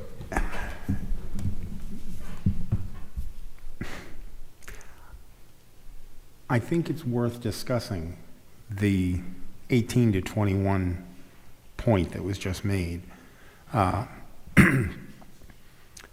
You can also be under 18 and kill someone.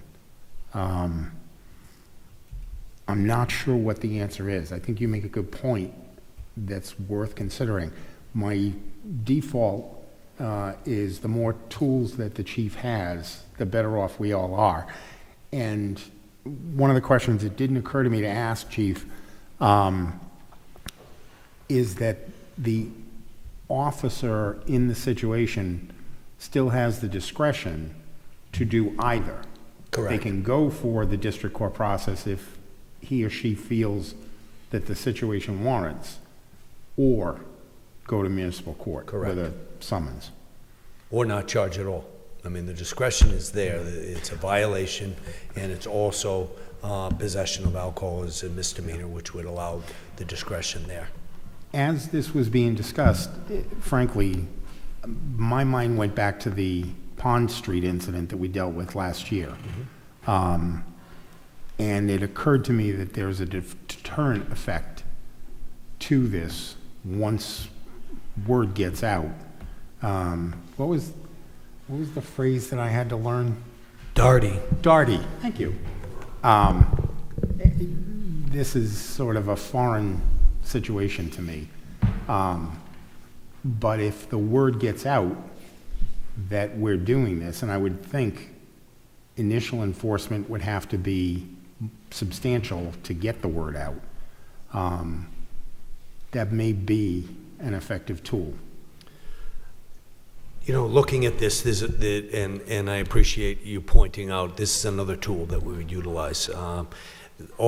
There's not one solution that fits these problems. We work very closely with the university, dean of students, on all of these situations once we identify, and then they bring it back into that setting as well. So we issue letters to the owners of the houses that are renting it.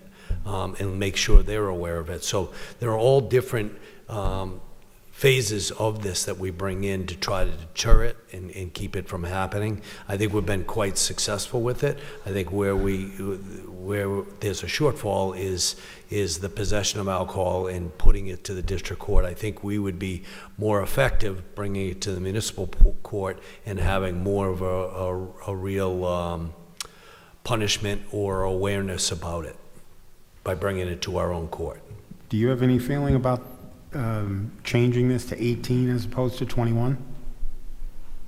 So say that again, 18. The comment that was made a few minutes ago, the ordinance is written, anyone under the age of 21 is how it's written. What was suggested was anyone under the age of 18.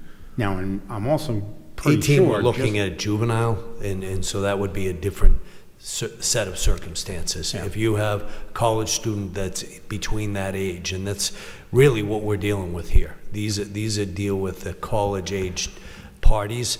If we encountered someone that's 15, 16 years old, then they would be summoned to juvenile court. Family. And their family court, yeah. Correct. And, you know, their parents are notified and are part of that process. This is more of 18-year-old to 21 and the gap that exists there. Currently, as I said, you know, the process is to put them to district court. You know, to process those cases through district court, I think would be more efficient and effective by creating this ordinance and putting it into the municipal court. In the other towns that this is modeled on or is based on 21? Correct. Okay, thank you. May I ask how many under 21, under the influence of alcohol, people get summons in the past academic year, like that you sent to district court? I don't have the full number. When officers are responding, the focus is on the host, social host, Right. and identifying who's supplying the alcohol and hosting that party. Again, when officers are there and there's 200, having this ability to summons them to municipal court will make it a lot more efficient. And so I think it's giving them more of a tool now to go and summons maybe possibly more people, or at least have that deterrent effect out there to say, this is going to be the consequences if you're found consuming alcohol and you're underage. Yeah, I mean, I agree. The comment about under 21, under 18, it really, there's I feel a lot of liability becomes on that. We would give that person a easier pass, and then they don't learn the lesson, and they do it again, and they do it again, and they live in our community, and so our people are on the streets where underage people are drinking, maybe driving. So I don't know. I feel very torn. I think that comment Frequently what's happening gives me with a district pause. court is cases are being dismissed, Okay. and then they're expunged. And so when they're expunged, it's like they never happened. So we could have, in reality, a case that would come before us several times, and we cannot go back and look at that past expunged case. So when you're talking about enhanced penalties or looking at something, when they're dismissed, that really creates a problem for us. Here, having municipal court, again, Okay. brings it in as a civil violation. We can deal with it. If it needs to be elevated to the district court, it can.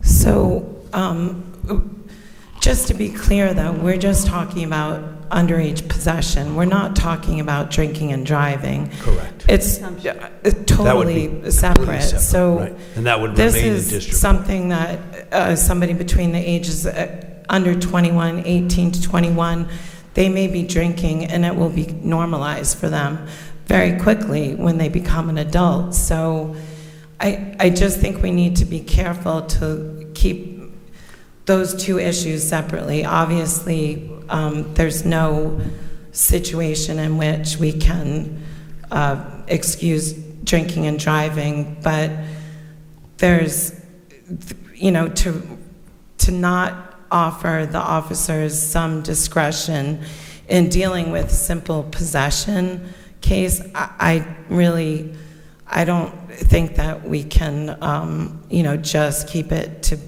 kids under 18, because again, that's juveniles.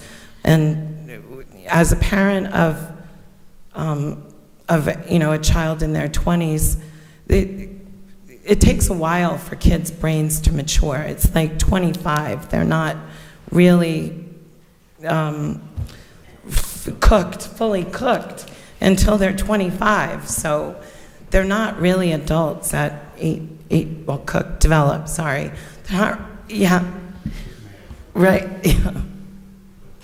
Chief, Yes. if an officer with the reasonable grounds is cited in the ordinance, stops a young person, they're going to ask for an ID? Correct. They'll identify them, see that they're underage. And is the officer going to be able to have access to know whether this person has gotten prior summonses under this ordinance? If this ordinance is passed? Yes. Yes, they'd be in our record system. Right, but right then and there is what Right. I'm asking. Yep. So that may also factor into the discretion of whether or not to go through the district court Exactly. process if this is the second, third, fifth time you've stopped the same kid. Correct. And Amy, question for you. Is there a double charging issue? Can they get a summons and go to district court? I think it would really be one or the other. I mean, technically, it's kind of two separate acts, consumption and possession, but I think in this case, you're not going to see double charges here. We wouldn't move forward with that. There'd be no situation where that would happen. Assumption. Every charge is reviewed by our prosecution unit and then the supervisors, and so there'd be no instance where that would occur. Okay, thank you.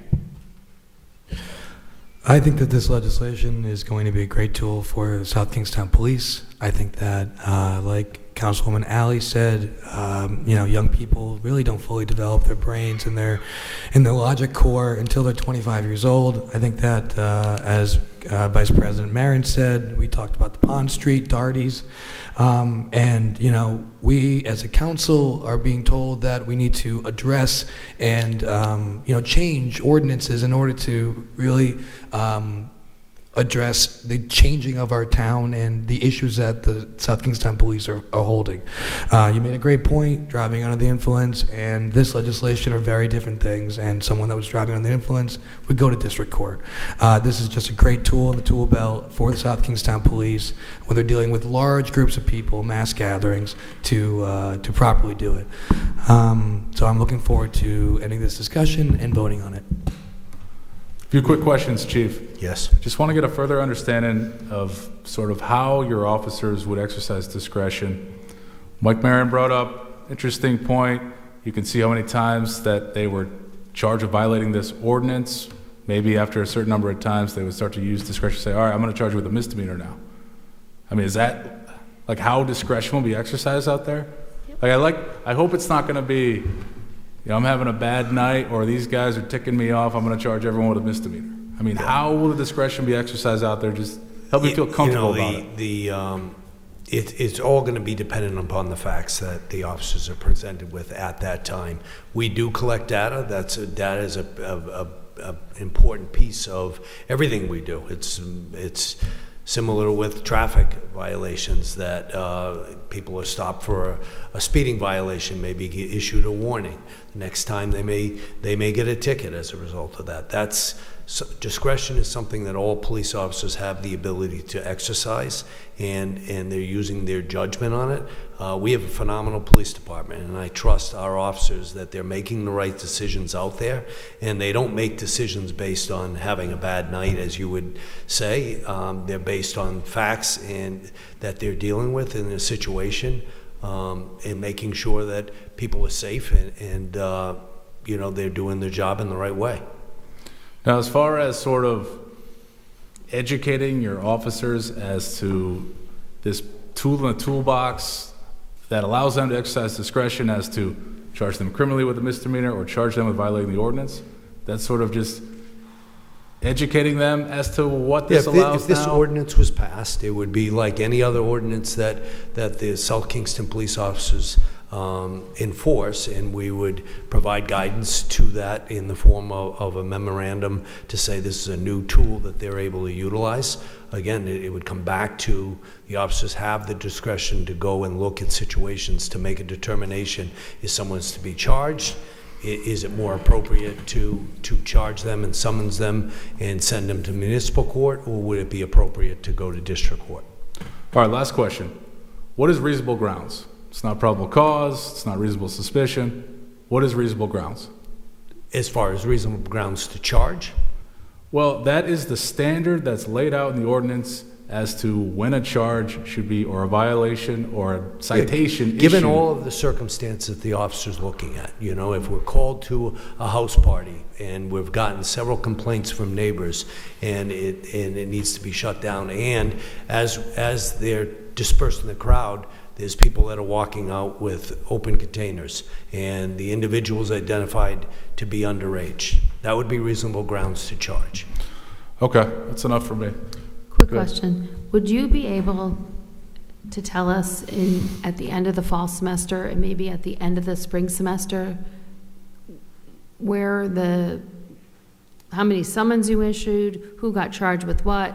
Just an aggregate. Is it easy for you to do? I know you have a lot of... Very interesting, because we have a request for a purchase that's coming up, and if approved, yes, we would be able to provide that information to you very easily. Because it would be helpful to know. I think a lot of times you don't know the consequences or what the results are, and I think it would give us time if it was skewed one way or it was drastically large, it would give us information to change another ordinance or adjust. So if approved, the second Yeah, and I can software- touch upon it when we get to that item. Remind me, because I think the data would be helpful. Yes, Not to jump the gun, but that's the data analysis contract you're talking about? correct. Okay.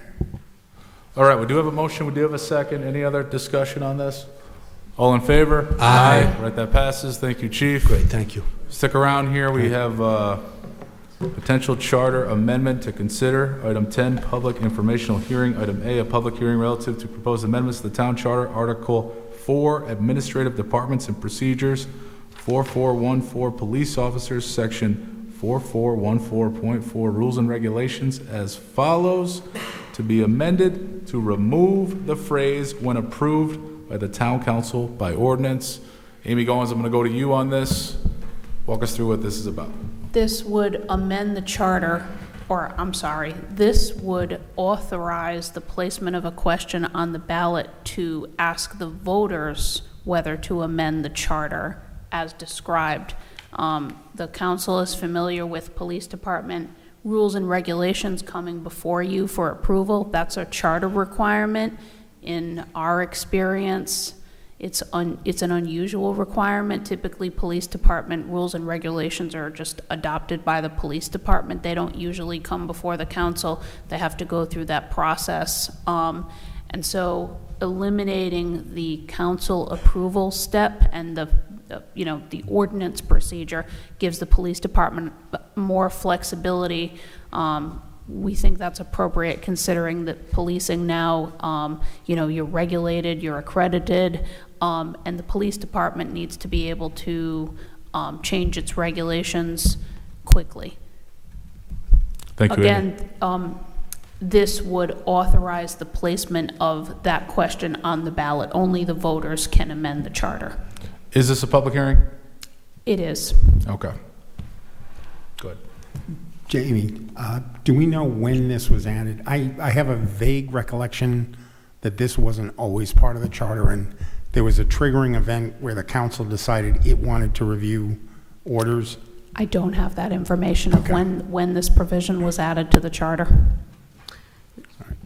Is this something that Emily might know because of the municipal code and putting it? I can certainly do some research. I don't have that information right in front of me. All right. Well, Chief, you want to touch on this? I think we know about this. We've had several public hearings to authorize these changes that are required to be town council approved. We've talked about the need for changing the charter so that you can make the decision as the chief of police and not having the need for the council to affirm it. I think we can move right to a public hearing on this unless you wish to add anything. No, I think you summed it up, and Ms. Goins as well. I think just having the flexibility, we are accredited, and I think we need to be able to be flexible when new changes come up, that we're able to make those changes in our rules and regulations or policies. I will note, we are the only community in Rhode Island that has it, and even during the accreditation process, we ran into problems, as noted, because we weren't able to effectively make changes. All right, thank you, Chief. So this is a public hearing. Anyone in the audience wish to speak on this item specifically, I invite you to come on up. We just ask that you introduce yourself, and we're going to limit you to 5 minutes. All right, seeing none, do I hear a motion to close the public hearing? Second. Second. We have a motion and a second. Any discussion? Sorry. All in favor? Aye. All right, the public hearing is now closed. Do I hear a motion on item 10A? Motion to approve item 10A. Second. We have a motion and a second. Any discussion? I just have a question. Amy Goins, the result of this vote will be that there will be an item on the ballot in November asking the voters whether they will approve change in the charter. Correct. I just attempted to quickly search the council minute archive for any information relating to this to see if I could figure out when this provision was added to the charter. The archive on Clerkbase goes back to 2005. When I searched this section, I didn't get any hits. So it may be about 20 years old. I don't think it was recent. Certainly Yeah. not within the last 10, 12 years. I've been here 33 years. Something tells me there was something that concerned people and this added in. And I'd also like to add, I'm in favor of this. I've always been uncomfortable for the 3 years that I've been here. The chief is the expert, and we've got 2 of them here, on police procedures. And I don't know that this council can really add anything substantive to this. I think it should be just something that's left to the police department. All right. So we do have a motion, we have a second. Any further discussion? All in favor? Aye. All right, that passes. Great. Thank you, Thank Chief. I just have a procedural question, because we didn't actually vote to direct it to be on the ballot. It doesn't actually say all that, so it's just, I was speaking to the town clerk before the meeting. We're going to research what past practice was on charter amendments to see what the practice was the last time the council approved a question to be put on the ballot. I don't know if the question language comes before you for approval. Yeah. We'll look into that, and certainly if needed, it'll be back on your agenda. we had one with the zoning board alternates in the last, remember that, Rory? We added a couple of alternates to make it easier under Susan Flynn, so that might help you. But because it doesn't really direct you to create a charter amendment, just amends Article, whatever that is, 6. We'll look into it. 4. Mhm. Thank you. It'll be back. All right, it's now going to move us to item 11, new business. Can I ask, would you mind if we just move up the farm piece? Because we have a lot of public comment already, and Yep. would you mind? We're going to move to new business. Item E, a resolution requesting that the town council direct the planning board, planning department staff, and legal counsel to revise existing regulations in the zoning ordinance pertaining to farm stands as requested by council member Deb Bergner. Deb, go ahead. So I just, I wanted to try to, I had this added to the agenda because it's the growing season and government works slow, and I didn't want to lose a couple of meetings' time trying to figure out if there are any possible changes we could make.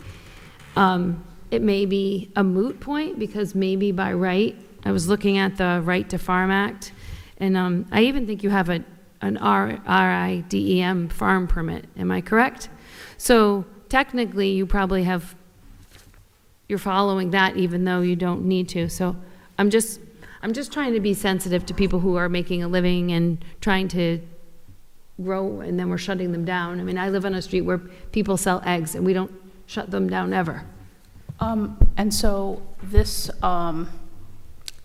came to my attention midweek. Yep. Last week. And I think the town manager has some points to make on this item. I would suggest that at first, I don't think a notice of violation has been issued. I'm not sure who told someone to take down a farm stand in one day, but practice with zoning ordinance violations is a time for compliance or appeal the violation. Our zoning official does not issue violations, do something in one day. That just, I don't think that happens. It did happen in this case. Okay, so I don't think a notice of violation was issued, so there's no violation pending. I would request the council refer this matter to the solicitor's office because I would also like to review the facts in light of what's been said tonight. It may well be that this farm operation can have a farm stand as of right. I'd like to take a closer look at the language of the existing regulation and report back to the council in 2 weeks on the general topic of farm stands, not a specific property, specific whether it's pending violation, potential violation, but I think it may be premature to send. What I've learned tonight about what this operation is and what they do, and after taking a closer look at the existing regulations on farm stands, which, as Attorney Mulholland said, were put in years ago to specifically clarify that large farm operations can conduct, farm retail activities and events. It may be that this operation is simply permitted as of right, but I'd like to take a closer look at it. So certainly I think the council can discuss and refer as you deem appropriate. I just don't know if it might be premature to send this to the, in other words, we may not need to amend anything. If legal takes a closer look at this situation, there may not be an issue. Regardless of whatever we talk about tonight, I just want to be very clear that I don't believe that that she needs to take down her farm stand. Absolutely not. And that's what was presented to us, that you were told that you needed to have it removed by June 1st. And you know, we both were pretty confident that that just could not happen, because you're doing great work. So I just think we need to work it out. And I know you have stuff to say, Jim. Jim, go ahead. First of all, Trish, thank you for your service to this country. I have tremendous respect for our veterans. My father's a war veteran in Korea, and my son's a veteran as well, so thank you, and I appreciate what you did for this country and this state. Let me just give you the facts of what happened, and then you can, it wasn't like a building inspector just drove by and decided to go up and confront this woman on her stand. So we received a written formal complaint by a neighbor, and at least 3, maybe up to 6 informal complaints by people calling in on her farm stand, on her stand. And that's why the building inspectors went out to review it. The complaints revolved around excessive traffic and people pulling into other people's yards to turn around. So the building inspector would go out on any circumstance to look at something like that. The allegation was there was a retail operation operating in a zoned or residential zoned ordinance, which is prohibited by ordinance. So the building inspector did go out, and I talked to the building inspector and the assistant. Yes, Ms. Burchett was told that she could not operate a retail operation in a residential zone. It was given 2 weeks by the building inspector. No notice of violation was issued then or will be issued now. We put all of them in abeyance until the council can figure this out, what they wish to do with this. But yes, she was told you have 2 weeks to petition the council on whether you want to amend the zoning to allow you to operate a retail business in a residential zone. It was my understanding through the building inspector that there were no vegetables involved, there was plants. That's what I was told that they were selling. So in abundance of caution, no notice of violation was issued, and this woman was given the opportunity to come to the council, and Councilmember Bergner saw it first and contacted me, and that's how we ended up here tonight. So I hear what you're saying about the retail farm stand, and it really, I mean, I don't want to conflate the issues, but if somebody has an Airbnb 3 houses down from me and they change people over every couple of days, they're a hotel, basically, in my mind, operating in a residential zone, and we don't go tracking them down. If there was a complaint, we would. And I think the issue here is we don't have a short-term rental ordinance at this time, but we do have regulations on farm stands. So I think, I don't know, I just assume when the building inspector looked to the regulation on farm stands, you know, there are specific definitions. Right. But I think the language that was missed, that the language that needs to be taken into consideration from the ordinance is, quote, these retail sales activities, the activities set forth in the regulation, shall be permitted in addition to retail sales of farm products normally associated with the operation of a farm and raised or produced on the premises. I don't have the facts on what was being sold, where it was grown, but so that's why I think the council should direct legal to look into this. It's a table, in my opinion, and a small kiosk that a person couldn't even stand in, has to stand next to. It's a covered birdcage in my head comes to mind. It's not very large. I just don't understand. We have this many places. Like I said, 5 houses from me, I can buy eggs. You can buy eggs on Winter Street. You can buy eggs many places. Flowers in the Oaks. It happens everywhere. I just feel like this is not the path to go. And if you've traveled on Rodman Street, that's a very wide open, it feels much more wide open. It's unfortunate that this has happened to this business, and it sounds like we need to change quickly, or we need to understand and educate other people who don't like Growing Hope selling vegetables. And so I think it's important to have legal review this, and will provide we could potentially provide an opinion to the building official that going forward, here's what's allowed and here's not under this current ordinance. Or if after review we think it needs to be clarified, we would suggest that the council make that further direction.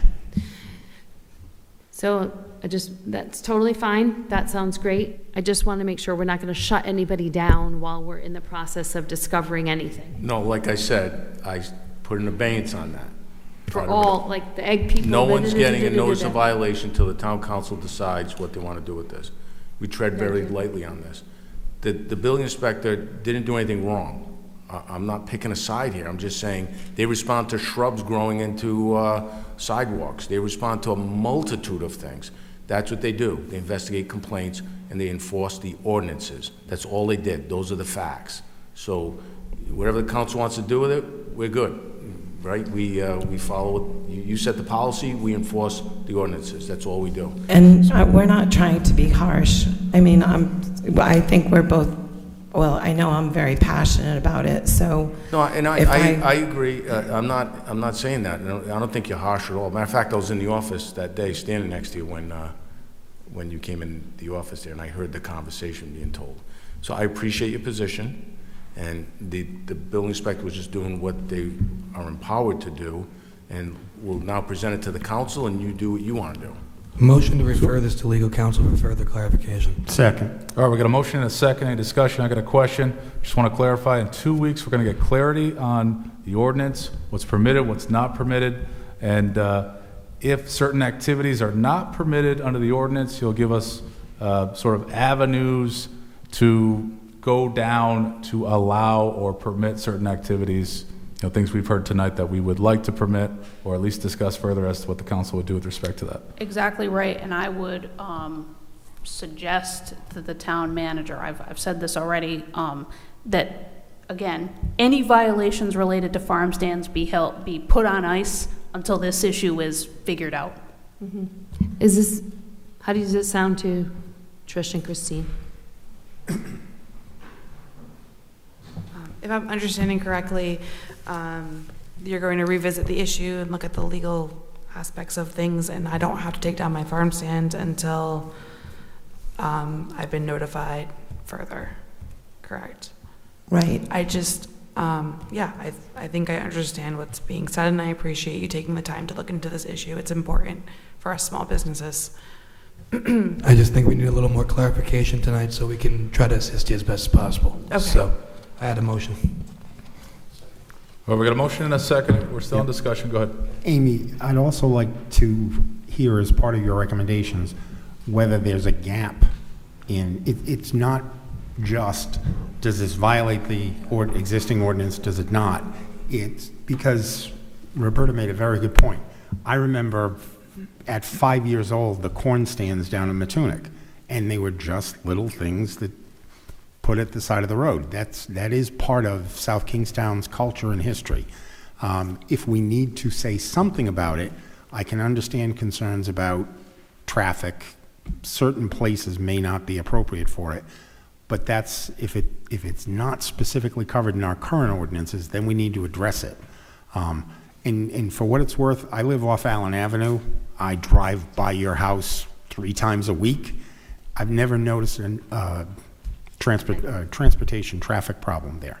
No. So I'm not sure what is the grind here, but there's something. All right, we got a motion and a second. Any further discussion? All in favor? Aye. All right, that passes. Thank you. Thank you. Thank you for coming tonight, and in 2 weeks, hope you can come back and we can get into this a little bit further. Do you think you You don't need to show up if you don't Yeah. wish to. You know, don't just- need, you can watch from If you home. wish to show up, you can. You can get the highlights later. You don't need to sit till 10:05. You got busy. And so- thank you for your Thank service. you. All right, it's going to move us to new business item B. Luke Murray, come on up.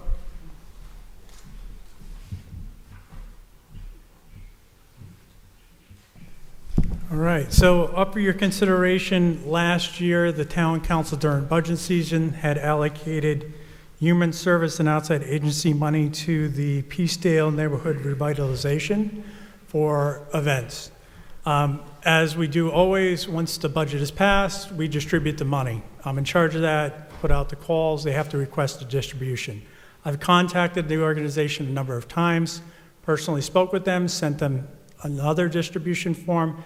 They have not acted. So at this point, there is a need that came up with the 250th committee. They're running short on funds. It came to my attention that the military recognition subcommittee or working group that Sharon leads needed an additional $2,000 towards the event they're planning on June 27th up at the site we just saw earlier.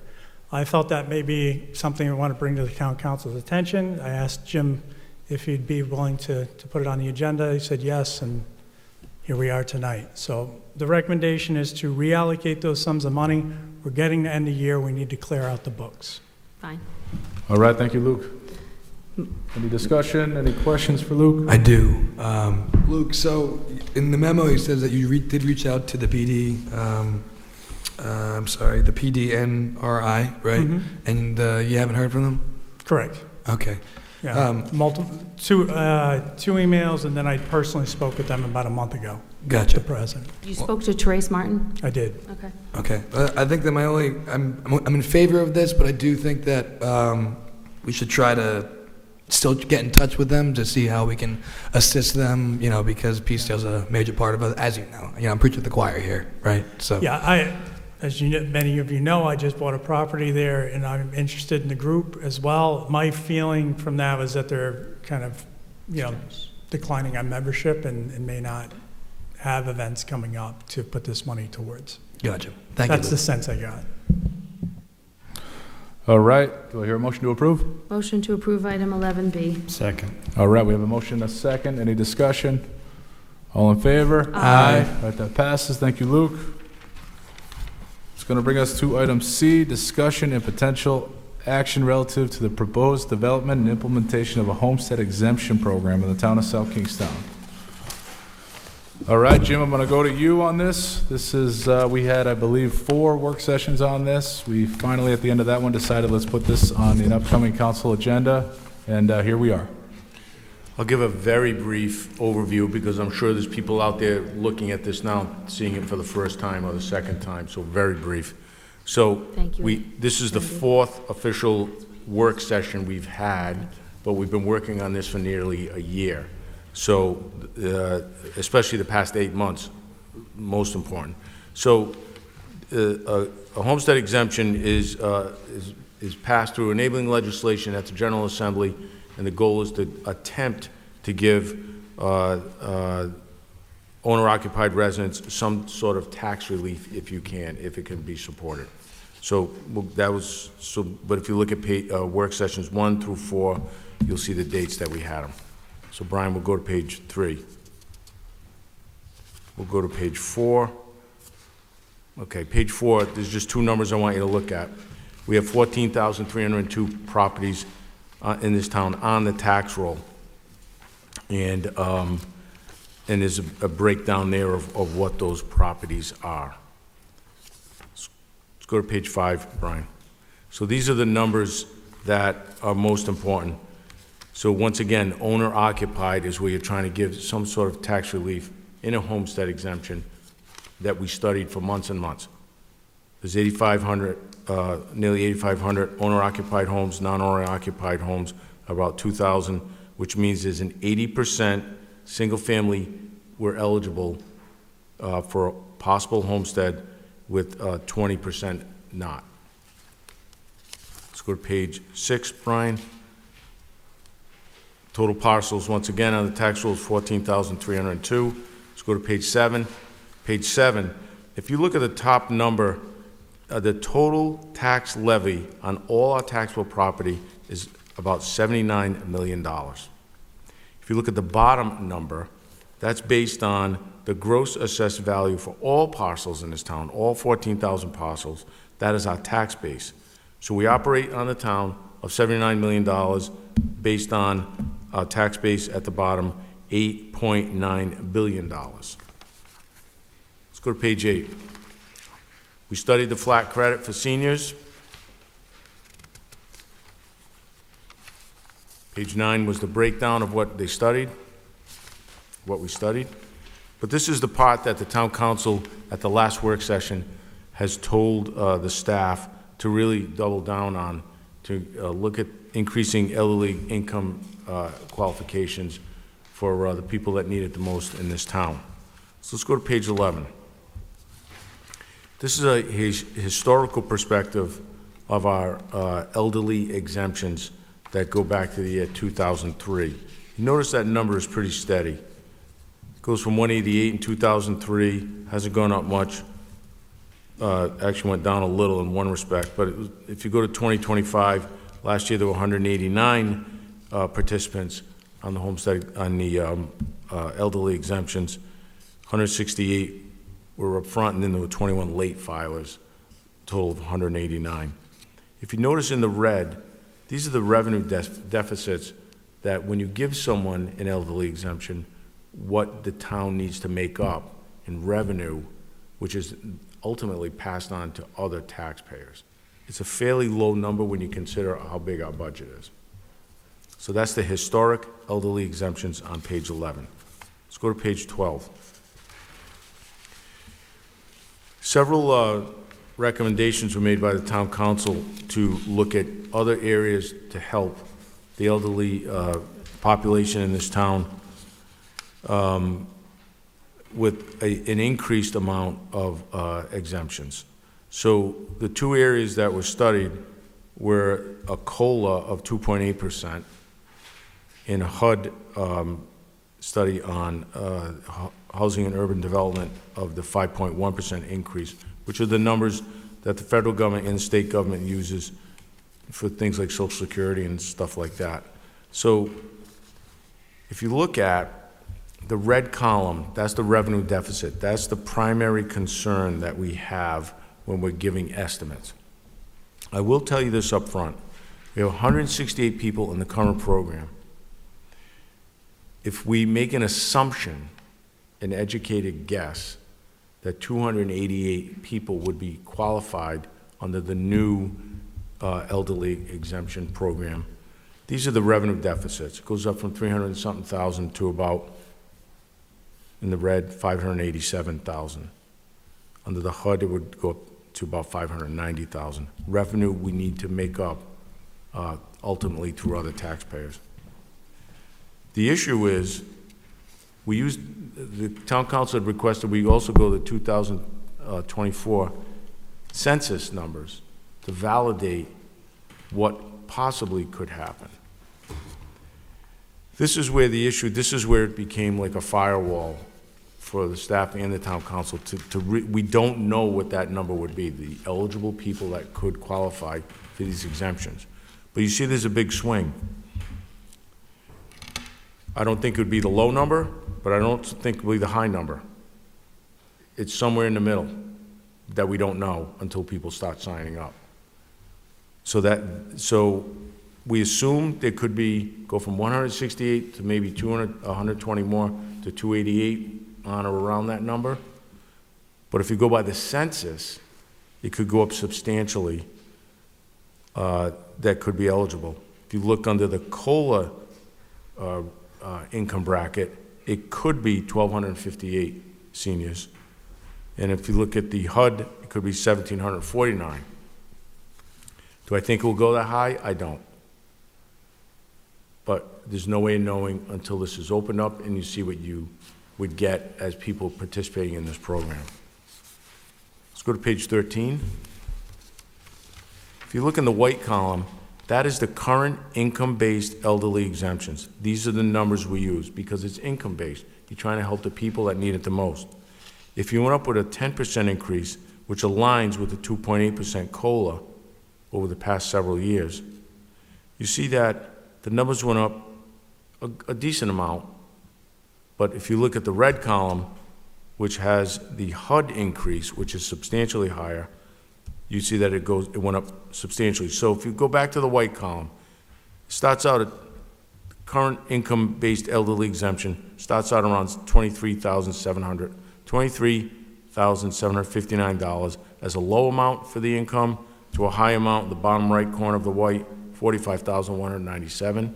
If you go to the blue column, under the COLA estimate, it would be raised upper left, blue, $26,135 would be the low number. The high number would be $49,717.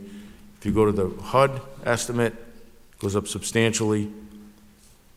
Upper left red, $35,638 in the one income bracket, all the way down to the bottom right, $67,796. There's another income bracket. If you go to page 14, the last page, this gives the AMI that the council wishes to land on. You know, this gives all the numbers of the households that are eligible, all the numbers that we think could be in it, and also the census household data would also be in there because the census doesn't lie. It just those are the true numbers. But once again, I do not think we would have that many people enrolled or even close to those numbers. But we still have to present that to the council. That's it. Any questions? Thank you, We're Jim. here. Good. I have a question about the number of assumed eligible seniors on page 12, and why we're assuming that 288 are going to be eligible for both the COLA increase and the HUD increase. It seems like they would be a different, higher number. Well, we use that number because we need a constant. We don't know what the number is. Once again, it's an estimate, right? So what I would respectfully ask is, if you think it's a different number, give us the number we'd have to study. I think it's 288 for the COLA, and I think it's going to be probably more like 350 for the HUD. You could be very well correct. Just intuition. I mean, I don't have any real other than just what I think, and you know, part of it is what I've heard Wendy say before, that you know, her intuition says that it's like 100. So Well, there is some science to that, Right. a little. One is under the HUD, you're expanding the income levels substantially, which would draw in more people, right? I'd like to stay with the COLA. Once again, we don't know. We don't know what that number is. I think we should be conservative at first. I agree. So for the COLA, I think what you're asking is the 10% increase to catch up, correct? I would suggest, I'm kind of leaning into where Patty's going, maybe do half of that, maybe do a 5% increase in the income brackets, see where we land, and then next budget cycle, depending on who's here, the town council could take it up again and get closer to addressing the gap that was created because we didn't consistently match COLA. I don't think it's going to be 288. That's adding 100 people. 120. So I think you will add some by catching up the COLA, but not necessarily a lot, because I think you're still matching what Social Security is. So maximum Social Security, whatever, is 3,000 change. It does come out to be that 49,717. So I think about taking a halfway step, maybe doing a 5% increase in the income stack instead of 10%, right, to match where we need the gap. Does that make sense to you, Patty? So, not really catching up with Social Security, Halfway. but halfway. What about like 3/4? Could we Well, just like? All right. You just don't know if it's going to cost 600,000, 750,000. You know, it's already Right. costing 314. I have a question. Jim, why are the only options in this increase the elderly income qualifications and increase COLA or HUD? Where happened to our homestead options? Well, that's what I was directed to look at by the council. They were honing in on, all the options are here. Am I mistaken that this council also didn't ask for options on the homestead exemption for under $600,000? Well, we gave all the options to the council on 4 occasions. Right, but on this, number 5, none of those options, not even one of those options are there anymore. Listen, you tell me what you want. If the 5 of you want to go back the other way, we'll go the other way. Unfortunately, The options that are presented through the 4 work sessions are all still at play. correct. This particular presentation happens to not show all the options that we've considered through the 4 work sessions. We have done this a number of times. I don't see that as problematic as to it not being included here. It's my understanding that's still on the table if the desire of the council wishes to do so. The reason I asked the question is because, look, as I've said before, I'm in favor of increasing the elderly incomes. I think it's a good idea. I'm in favor of, increasing and helping those seniors that need help. But I get pulled to the side of job lot. I get pulled to the side of coffee shops. Young people, and not just young people, but people under the age of 65 need help.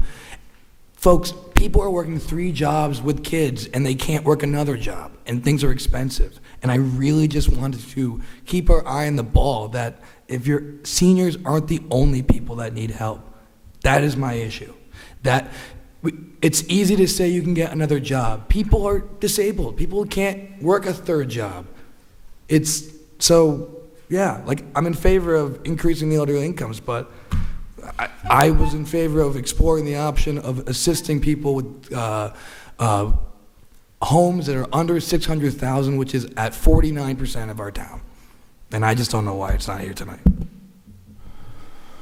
I'm going to say a few thoughts with respect to the homestead exemption, particularly, as it relates to providing relief to homeowners assessed at a capped value of $600,000, for example, something we've looked at. If you can go to slide 5.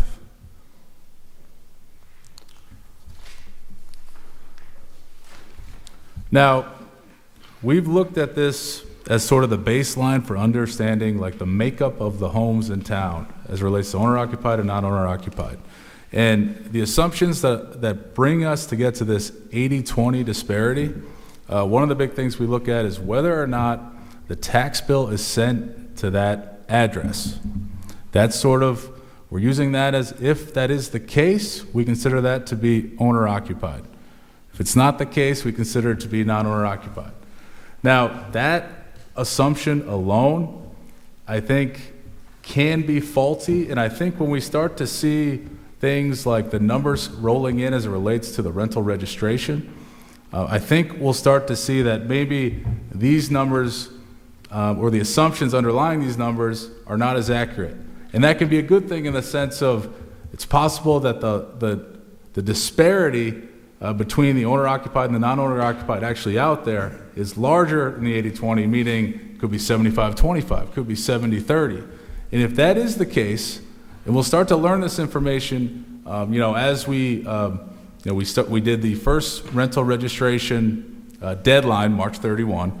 We're seeing those numbers now. As we continue to administer that program, I feel like that's going to be helpful data to give us more insight into the disparity between owner-occupied, non-owner-occupied, to potentially consider homestead exemption, some of the options we've already looked at, whether it be capping the amount of relief at an assessed value of $600 at a potential future date. Because I don't want to foreclose the idea based on the numbers we see. We understand that it was easy for Narragansett to do it because the makeup was reversed, 20% owner-occupied and then 80% non-owner-occupied. It makes it easy. The offset is sort of so vast, it could be sort of consumed, so to speak, so easily by the large number of non-owner-occupied. We don't have that scenario here. We're sort of opposite. And we look at the potential benefit that a owner-occupied taxpayer can receive on an annual basis for these scenarios we looked at. For example, capping the relief at an assessed value of $600.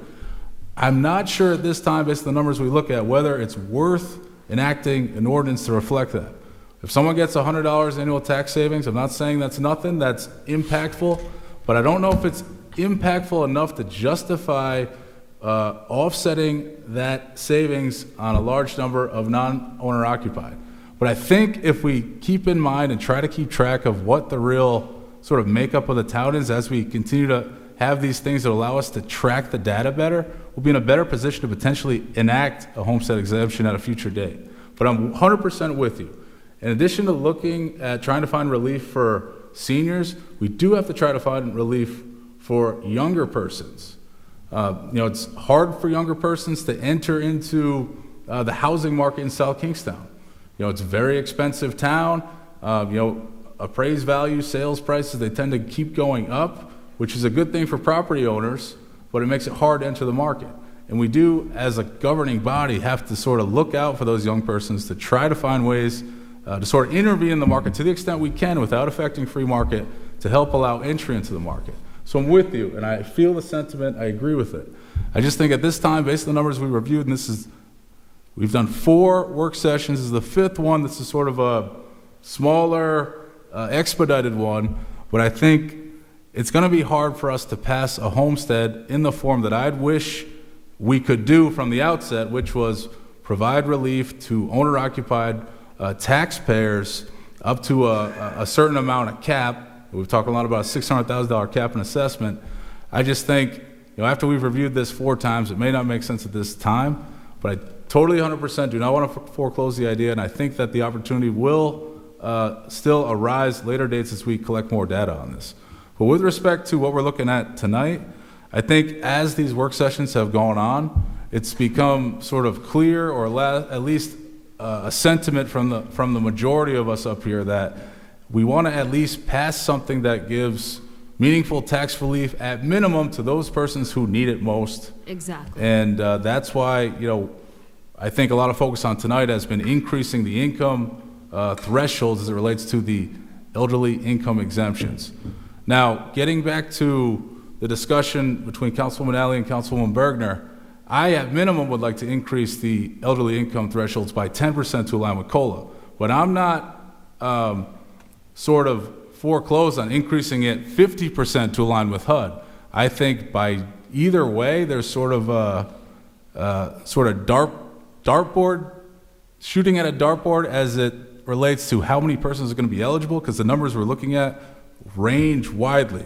We're looking at the number of persons who were in the program in the previous year. We're comparing that to the number of the persons potentially eligible via the census. So really this could land anywhere. Obviously, if the number of persons eligible for the census actually enroll or participate, the effect on the revenue is going to be very detrimental, even more expensive than any other homestead option we've looked at in this 4 or 5 work sessions.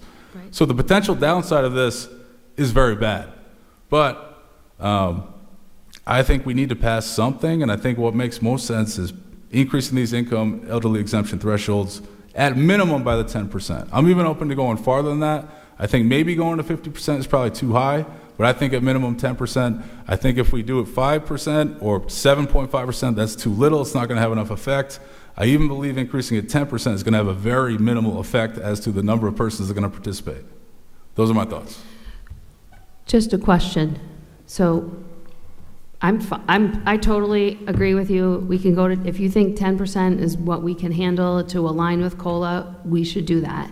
There are elderly people, and I say that 80-year-old person cannot get a job to make up the money, the increases. We cannot expect someone who's elderly to find those resources. We can either spend responsibly and efficiently and care when it's the budget time, and we can't have the ability to fund everything we want because that impacts the tax rate. We know every $87,000 that we spend is a penny. So we need to be mindful on the spending side and then be sensitive that there are seniors, many people over the age of 65, who are on a fixed income. And I hear you with young people trying to fit into the market. You're both young, and that's important to represent that. But I think that you have to, there is the ability to have a job where that 80-year-old person, what could they do? They may not physically be able to work. We just need to be responsible on the spending side. We can't always fund everything. A homestead exemption with this $600,000 exemption would be quite expensive, and we have passed a budget that doesn't really allocate for that. So where would that money come from? We've already increased the spending that transfer to the schools, and we don't necessarily have a source for next year. I'm just trying to be responsible, because in even a homestead exemption, you're shifting the burden to other people. You're going to shift it to a business. You're going to shift it to the Palisades Mill. You're going to shift it to the South County Commons. Those then translate into higher rents that they just pass on those costs to the tenants, and everything becomes a tumultuous thing. So while it sounds like a nice idea to give people relief, there are consequences to others that also contribute in the community, like businesses. So I think it's a nice first step. I think it's an important first step, not nice. It's the right next step is to match COLA at a minimum, I guess. So then we can start there, and next year we can assess how many people added to the program. I mean, it's been pretty flat. It hasn't changed much. So, and then make another decision. I just don't know where the money's going to come from. That's the other thing. You can do anything you want, but Jim's got to go out and Brian's got to go out and find the bucket of money to pull from, and then it has to be sustaining. First off, thank you for the submission and the historic program participation sheet. I need to sit with the numbers for a while. Jay, I agree with Rory. I don't think anything's off the table. But we have problems. Listening to the discussion, it reminded me, Senator Moynihan used to say, facts are stubborn things. This is going to be a zero-sum game. Whatever we come up with, someone's going to win, someone's going to lose.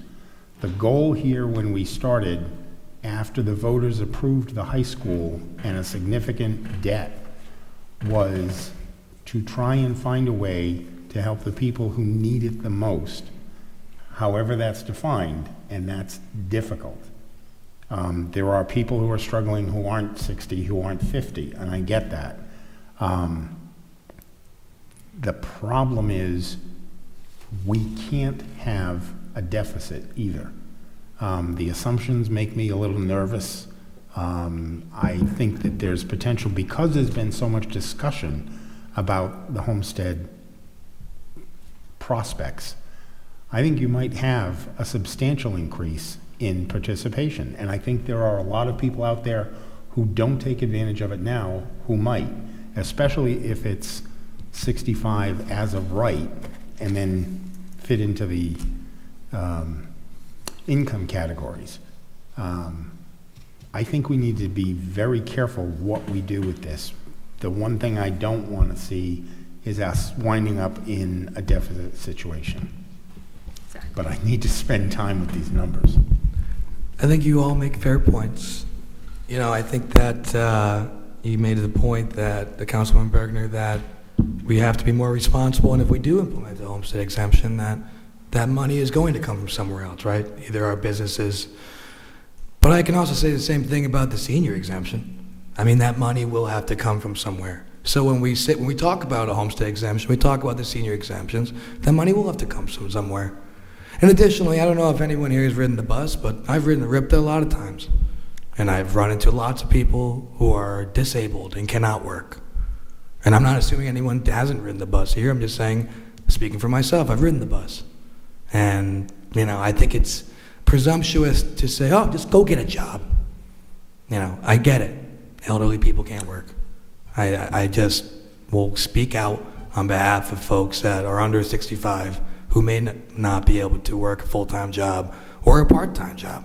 because of developmental disabilities or anything like that. So that's the last thing I'll say about it. I don't think anyone said, go get a job. I said it's not possible for some people to get a job. I think it's for me that you want to tell me that I said, go get a job. I didn't say that. All right, we're not going to fret on that. It's okay. It's okay. Let's get back to the policy here, which is what we want to do moving forward here. We've seen, this is our 5th time looking at this. We've done it 4 times already. We have a census of the options that are out there. We've looked at the data. Maybe we're not comfortable with any decision right now. Maybe we have to think on the information we have and decide a subsequent meeting. In my opinion, I think we should at least, by the next meeting, I'd like to tonight, but if we're not there, at least by the next meeting, have some sort of at least majority as to what we feel comfortable moving forward with to provide some relief in some form. I feel comfortable with the COLA. I do think too. that is the right thing to do. I think it is the minimum. It's a conservative approach. We can sort of regroup.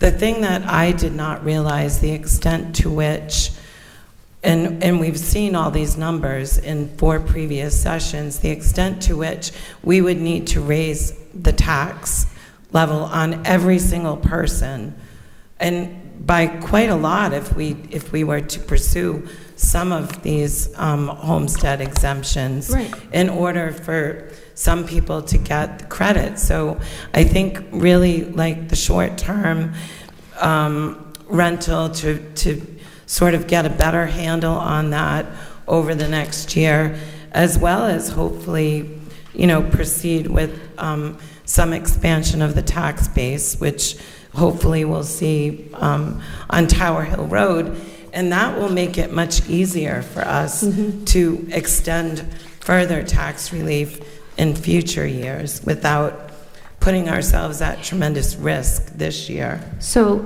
the increase in the COLAs is really just an alignment.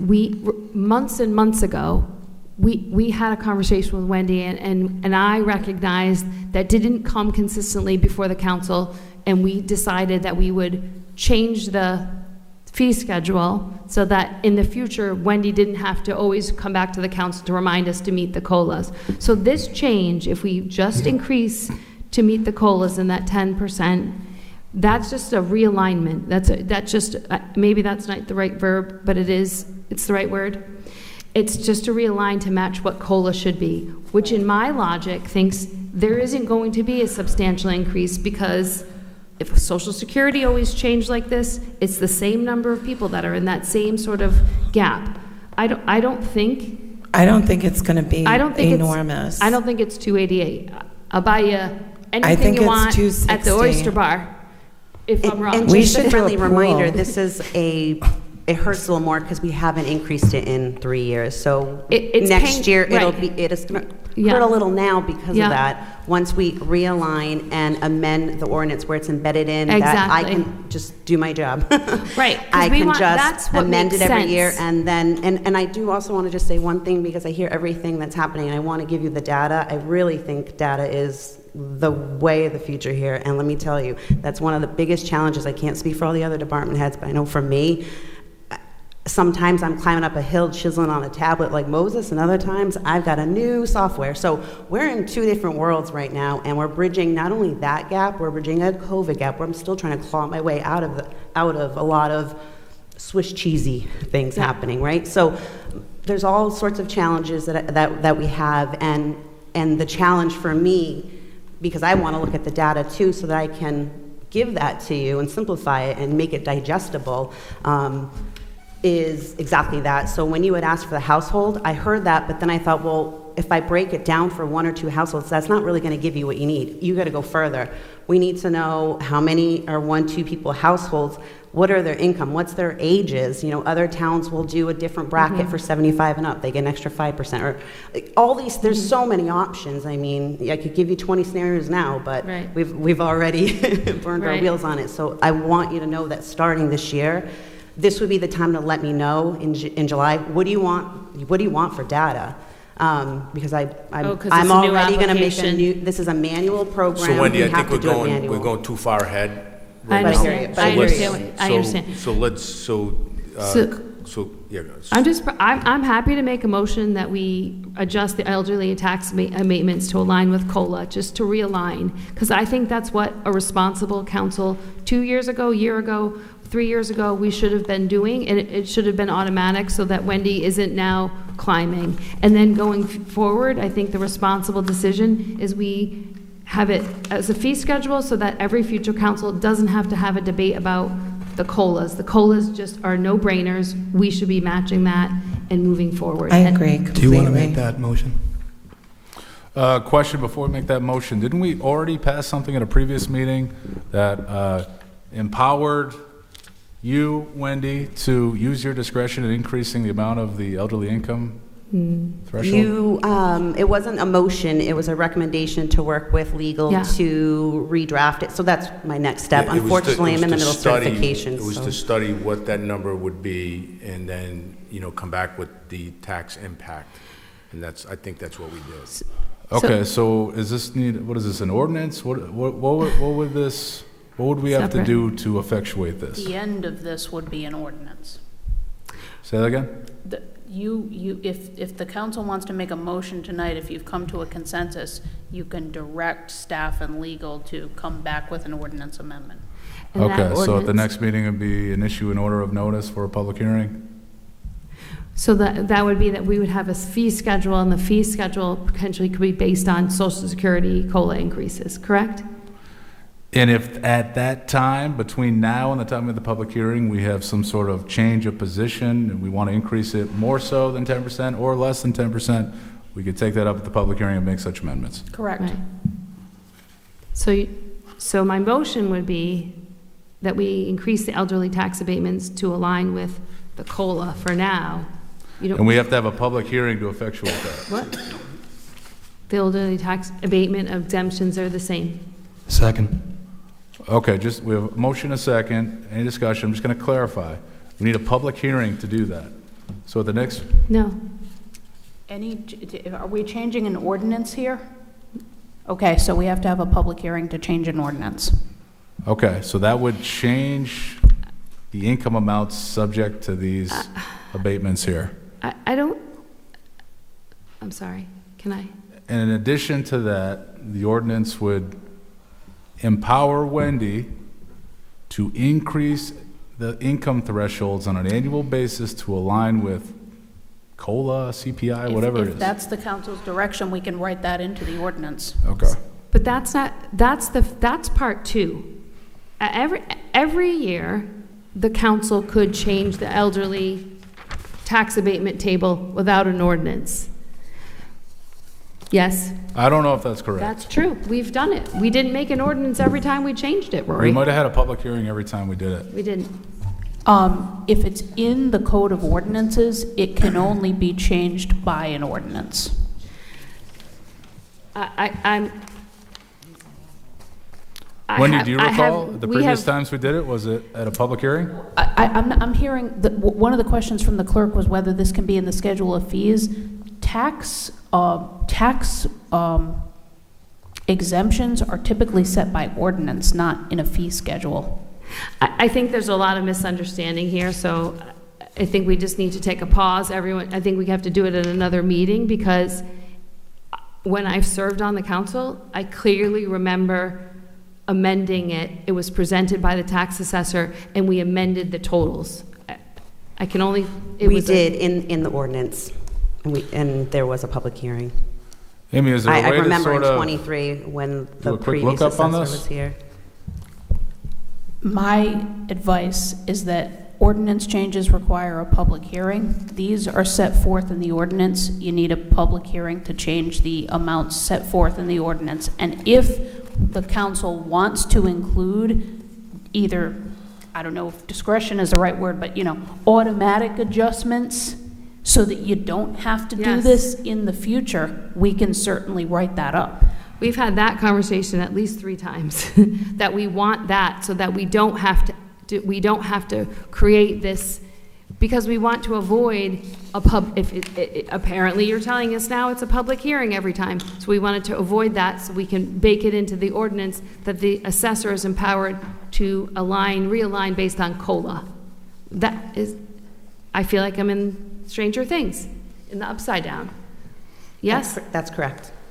Currently, it's got the current income threshold schedule that you saw on one of the last slides. So if I were to even change that to 10% and we didn't do it based on COLA, and I'd have to do the exact same thing. So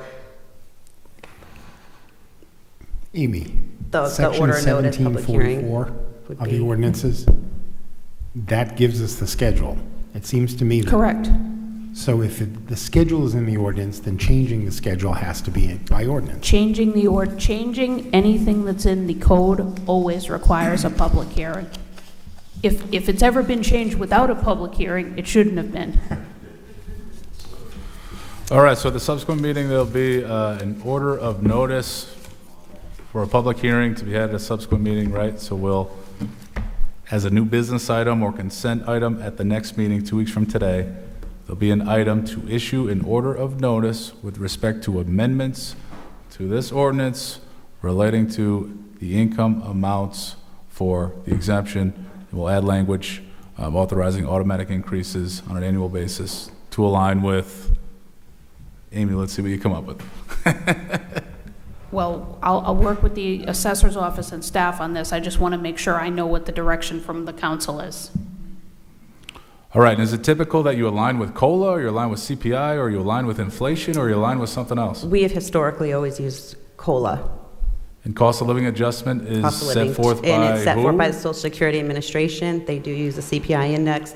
Usually they release it October, November of the end of the year prior to when January they release their Social Security statement. So that's usually when I know if it's going to be 2.2, 2.5, 2.4. That's where we came up with that 10% because it's been about 2 point something-ish the last few years. The last time we amended it, public hearing was in 2023. Got it. Okay. Do we need a motion on this, Amy, or is it pretty clear? Motion, please do this by motion. Okay. Mike, go ahead. Motion to add to our next meeting, order of notice for public hearing to change the ordinances with respect to elderly exemptions. Second. All right, we have a motion and a second. Any discussion? Just one point. This is not the end of the entire discussion. This is just about adjusting for COLA on the existing exemption. Okay, any other discussion? Patty left, but we can always add her in. All in favor? Aye. All right, that passes. Thank you, Wendy. Thank you, Amy. Thank you, Brian. All right, before we jump into form-based code, Jamie, I want to just take up some of these other new business items that I think we could just run right through or move through rather quickly. Let's go to item F, Chief Moynihan. Or if anyone has any questions on this, we'll ask Chief Moynihan to come on up. I do. Okay.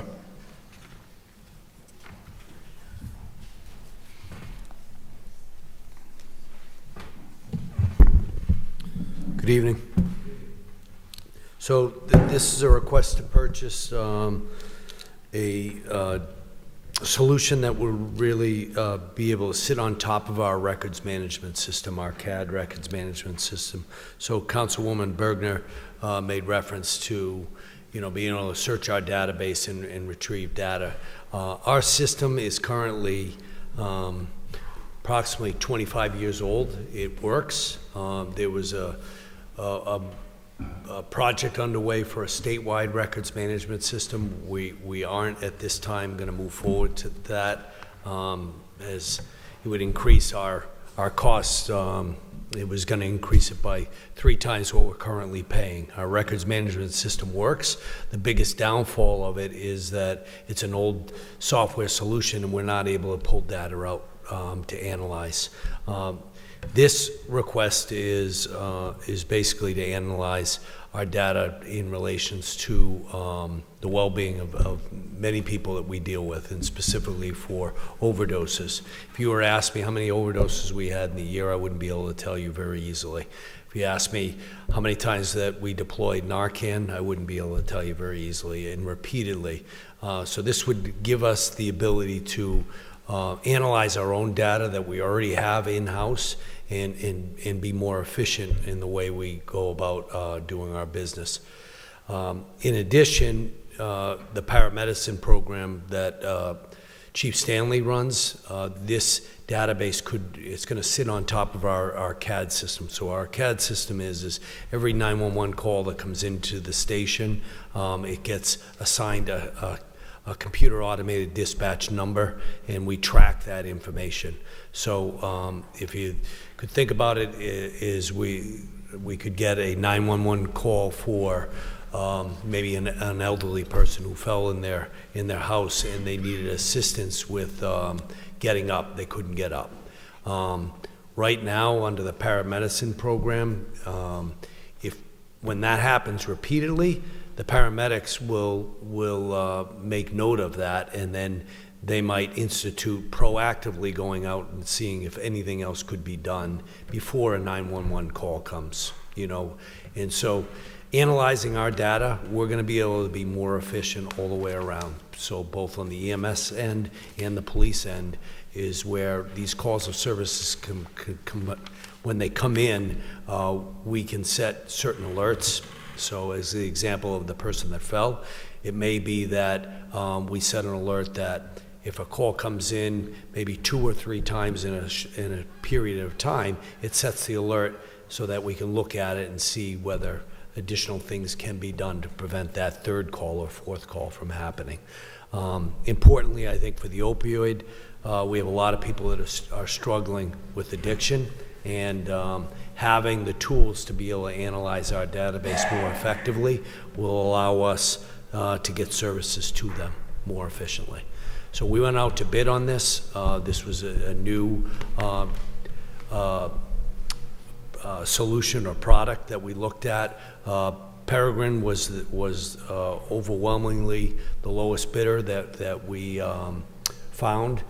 We had initially looked at them and were going to look at it as a sole source purchase because it really is, their solution is unique and specific to the company, but we decided to go out to bid. We brought in, there was 8 different companies that we received bids on, and as I said, Peregrine definitely was the lowest and met the needs of what we're looking to accomplish with the software. All right, thank you, Chief. Just briefly, Chief. So it's a 1-year contract? 1 year, yes. Gotcha. Well, it's next year when you come back for maybe a renewal or a feedback on it. I'd be interested to know how much we use it and all that, considering it's expensive. But I think that, as you said, it's going to be a good tool for SKPD to figure out where our main things are. So I was just curious. And we could have entered into 3 5-year contracts. Specifically, we wanted to look at a 1-year contract just to be able to evaluate and make sure that it's going to meet our needs. From what I've seen, I think it really will be helpful, and overall we're spending less than we would have if we went to a new solution like other communities are doing, but not having the ability to really analyze the data that you have. So we're going to evaluate it for a year, and then we'll come back and give you what our feedback is from that point. Chief, could you just quickly address where the money for this is coming from so that people watching understand? Yes. So as you know, the town entered into a class action lawsuit against the distributors and also the manufacturers, right? And so there was a settlement that was provided to the state of Rhode Island and those municipalities that had entered into that lawsuit. We've spent money from our opiate settlement account. The balance right now is roughly about $246,000. We got notice today that our this year we're going to be getting another $23,000 added to that. So a lot of the settlement is structured in a way that the payments are being made over time. So this fund continuously receives new funds coming in, and as I said, this year we're getting $23,000 to come in. This would bring with this purchase here of this software, it would bring it down to about 200,000, and then So this is the Sackler OxyContin money that went to every municipality in the country, right? This is part of that lawsuit? there were several different companies that were involved in it, but yes, they're part of it. Thank you. Motion to approve item 11F. Second. We have a motion and a second. Any discussion? Chief, assuming that this program meets all of your expectations, is this going to be a year-to-year $43,000 contract? We would evaluate it, basically, as I said, we could enter into a multi-year agreement with them. We'd have to look at the pricing at that time and whether it meets our needs, but I think the first is, from what we've seen, the demos, I think it's going to be a fantastic product for the town, but proof's going to be in the pudding, and I'll come back to you with our results. Aside from being able to access the data like you were talking about with Narcan and particular types of calls, is there a package for aggregate data, sort of a state of the town with respect to law enforcement year in and year out? We had so many calls on this year. Like a Clery report?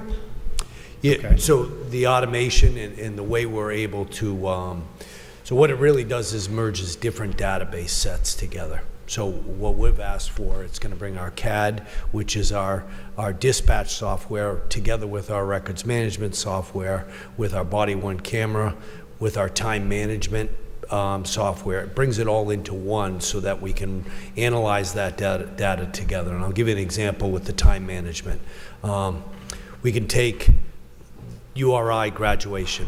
Many officers worked extra hours during that time period because of the large crowds coming in for commencement over the weekend.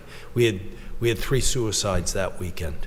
So when I look at officers and I look at their wellness, to see the amount of work that the number of hours that they work, and then couple it with the calls of service that they're going on with these high stress or calls, we're able to kind of look at everything as a total picture, where Sorry, go ahead. differently we take individual data sets, and it's tough to kind of intertwine them to see how maybe many hours of work on top of the type of calls that they're going on, and looking at that together and how that could impact an officer's wellness. Is that something, and I'm not a computer guy, is that something that automatically comes out of the program, or is that something you have to go looking for? We'd have to build, interfaces, but we can analyze the data a lot better. Right now, it's all siloed data that we're not able to look at.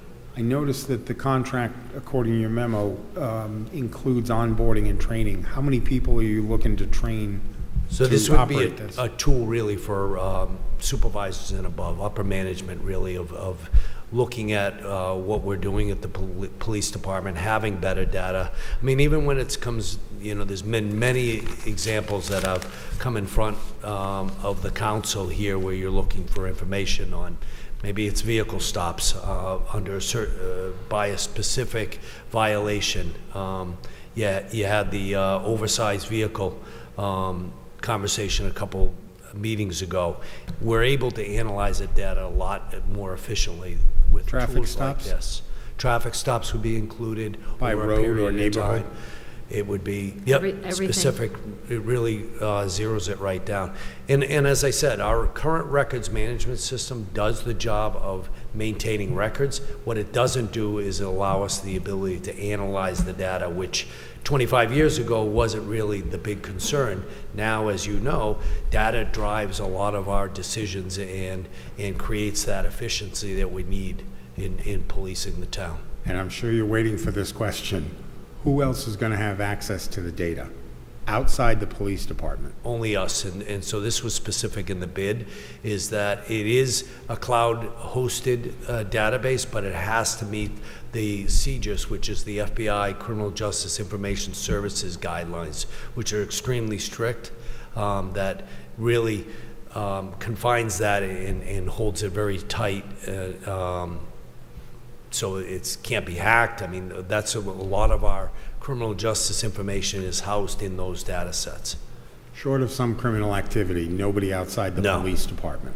And it would be, and also we would develop policies as far as how it's used.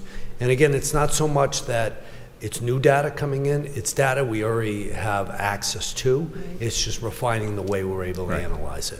Yeah, and I'm not concerned about you, your supervisors, even your officers. My concern with all of these technological tools that we're looking at is other people outside the department getting access. Correct. Thanks. So I'm happy to support this. I think it'll be an interesting pilot for a year. My thinking is it's like whatever, for $4,000 a month to run that, so, like in my head, right?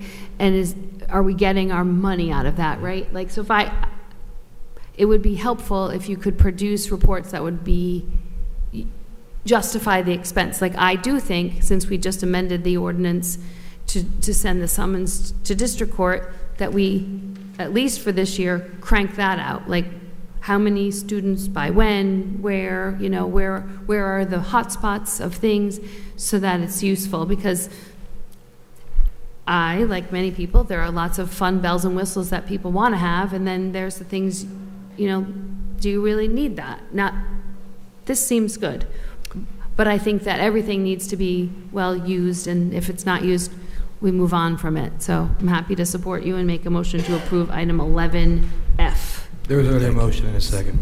We already have a motion and a sorry. second. We're in discussion. Any further discussion? No. All in favor? Aye. All right, that passes. It is after 11. Do I hear a motion to continue after 11? We have a motion. Is there a second? I think maybe for the most important things, but I personally do not have enough brain power left to go through a really extensive presentation on the form-based code. So for instance. perhaps a motion to continue after 11 for the sole purpose of completing new business items? We're going to entertain a motion to continue the form-based code presentation to a subsequent meeting. All right, so we have a motion to continue after 11 for the sole purpose of completing the new business items. I second it with emphasis on expediency. We have a second. Any discussion? I would suggest that we go no more than 30 minutes. No more than 30 minutes.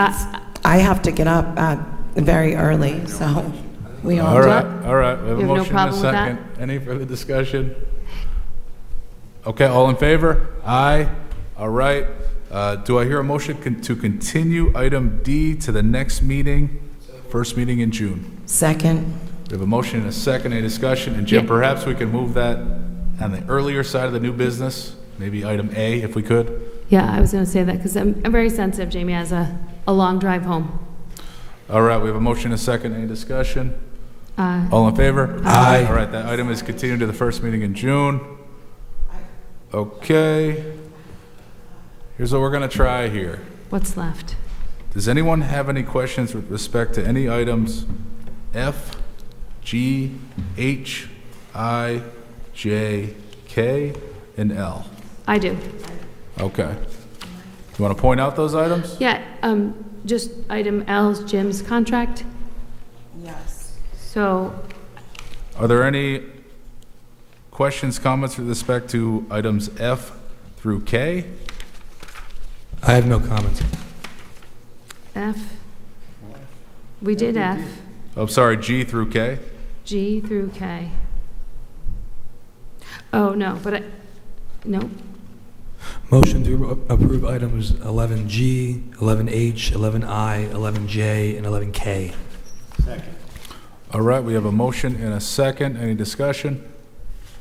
All in favor? Aye. All right, those items pass. It's going to move us to item L, a resolution approving the town manager's employment agreement and authorizing the town council president to execute the agreement and all personnel action documents. Motion to approve. Second. All right, we have a motion to approve this item. We have a second. Any discussion? Go ahead. Yes. Yeah, so when we talked in executive session, we talked a little bit about Jim and his leave, and I realized that we didn't get a report of his absences and leaves that he's used annually. So I was wondering if we could be sent that and then just make sure that the clerk has it in her file. So you will send your leave, like your annual leave? Yeah, that's kept in personnel. You can look at it anytime, yeah. Right, but we didn't get it was mentioned, so I just wanted, do we get a copy of that? Can we get a copy of that, please? It's used every year, right down to the balance, but You want a status for 2026 as of today's date? You want an update, you want numbers on what was used in past years? Yeah, we'll provide that information to the council. It's easy. Just put it, and then it goes in, and that goes in your file. Because you actually said you gave back time. So I'm like, what does he actually? yeah, Yeah, you don't use all your leave. I'm sorry, I'm missing something here. What are you asking? Leave? Yeah, like vacation, sick Yeah, leave, yeah. all that stuff? Yeah. Oh, yeah. Matter of fact, I got a ton left over that I didn't take yet. So- Right. So if we could just get a copy Yeah. of that, whatever that report is, and then just make sure that it's in the file. Can we get it sent by email? It doesn't matter otherwise. Is that okay? Confidential to us. Yeah, confidential. Okay, we have a motion and a second. Any other discussion? All in favor? Aye. All right, that passes. It's going to bring us to the end here. So I have something to say. About Jay. I just wanted to clarify, I know we discussed this at a previous meeting, that there was a dysfunction with the revolvers, and that's why we need to buy new ones, right, Chief? I think so. So if you could just address that as to the reason why we're purchasing 60 new Glocks. Yep. There's a So- good reason. Correct. So our current weapons are reaching their end-of-life cycle. So it's not so much that we've had any problems with the existing weapons, it's just they're getting to that point of end of life. So we had asked that to be part of the CIP, fiscal year 27, which was approved by this council. This now is, we went out to bid with the weapon that we're looking to transition to. We received two bids back. Paros, who is the vendor that is on our request here, was the lowest bidder, and also gave us the higher rate on our buyback of those weapons, of our existing weapons. So I remember one thing that we discussed during that meeting when we initially approved them, and you had said that they were nearing the end of their life cycle, that maybe they had another year, and so I questioned as to why we needed them now rather than waiting, and you explained to me that some of these weapons were misfiring. They've had instances where they are. I mean, it's a combination of. I did look it their- up and found a lot of reports to that effect, and so And many of them still are really being looked at, because it's a tough thing to say. Guns typically don't just fire on their own, but I think more importantly stated is these are 8-year-old weapons. They're nearing their end of life. There has been instances where it's alleged that there's been some misfiring, and you know, it's appropriate at this time to be moving forward with a new weapon. right, because we want our That would be officers our to feel recommendation. confident in their weapons. Correct. Thank you. Go ahead. I have something to say about either to the town manager's report or public comment, because I didn't want to say it earlier, but I want to say it now. Go ahead. So I received what Rich has left, but the water postcard that was sent. I don't know, did you all get the copy of the postcard? Okay, no? Okay. So I read the postcard. I'm intimately involved with the ordinance. I think it's quite confusing, the postcard. A resident then came up to me and said, I've read it. I have no idea what my days are. I read it again. It's very confusing.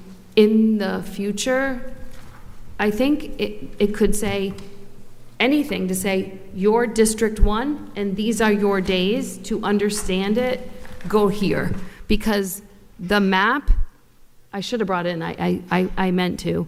It's very confusing. I read it twice. There's 2 maps. And I had 2 separate residents say, I'm still so confused about what are my days. So none of you got it? None of you got it? Okay. Yep, it's during public comment, and I'm speaking to the town manager. So I'm just saying it to you, Jim. I don't know. There probably should have been 2 sorts. Your Monday, Thursday, your Tuesday, Friday, and here's what the ordinance are. Because I don't understand my days, and 2 people said the same thing to me. Not that that's applicable to all 10,000 customers, but it is, the postcard was quite confusing. Rich has gone. None of you have gotten it, so I'm Well, surprised. everyone That's should. not true. Everyone should have gotten that postcard. I mean, we all got it. It was an orange So, postcard. I mean, perhaps we can discuss I it a got- little more I in got the length the next postcard. meeting.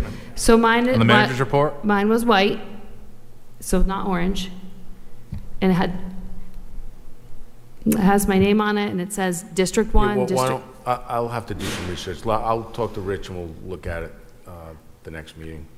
I will scan it in and send it over to you, because if you can understand it, You're talking about the water usage. the water ordinance, and the map is illegible, so if you're trying to figure out, and there's 2, All right, there's 2 sections of light blue on each one.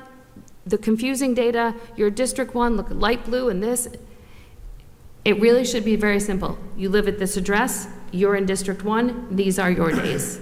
It doesn't... Let's, at the next meeting at the town manager's report, let's schematic on the screen, and we can sort of walk through how to interpret it, if there's issues, Yes. how to make sense of it. Sure. We can take Over up the weekend. that time. It's going to bring us to the end here. Do I hear a motion to adjourn? So moved. Second. We have a motion and a second. Any discussion? All in favor? Aye. All right, that passes. Oh, public comment, sure. It was going on until once before I gave you guys. Oh, come to the microphone. So, I mean, Amy, we already just entertained a motion to close this. Should we open it back up? You can reopen it. All right. Second. Motion to reopen the meeting. We have a motion, we have a second. Any discussion? We All in don't care. favor? Aye. All right, we're now going to enter public comment. Tiger, welcome. Push the button. Sorry, I'm really tired.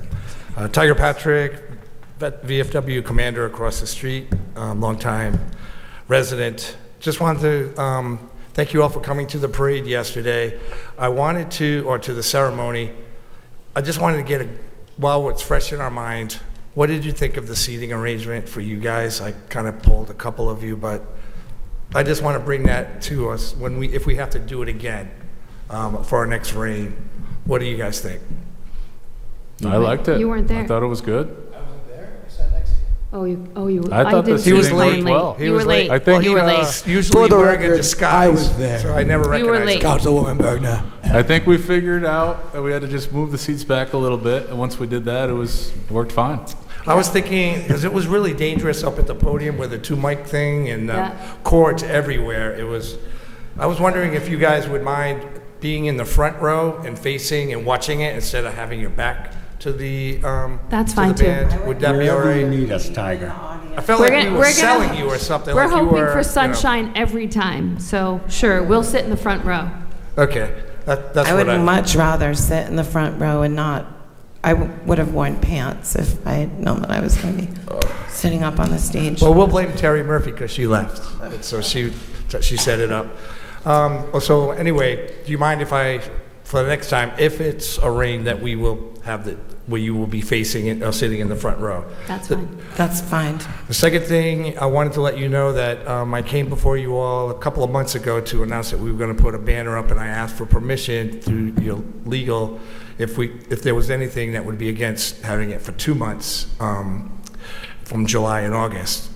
There was none, and just so it happens, Rebecca Cook we're collaborating, and so it's actually going to be up for 3 months. RIDOT is giving us a 3-month permit. I'll be giving your office the paperwork signed by them. We'll be covering the liability insurance, but it's her organization.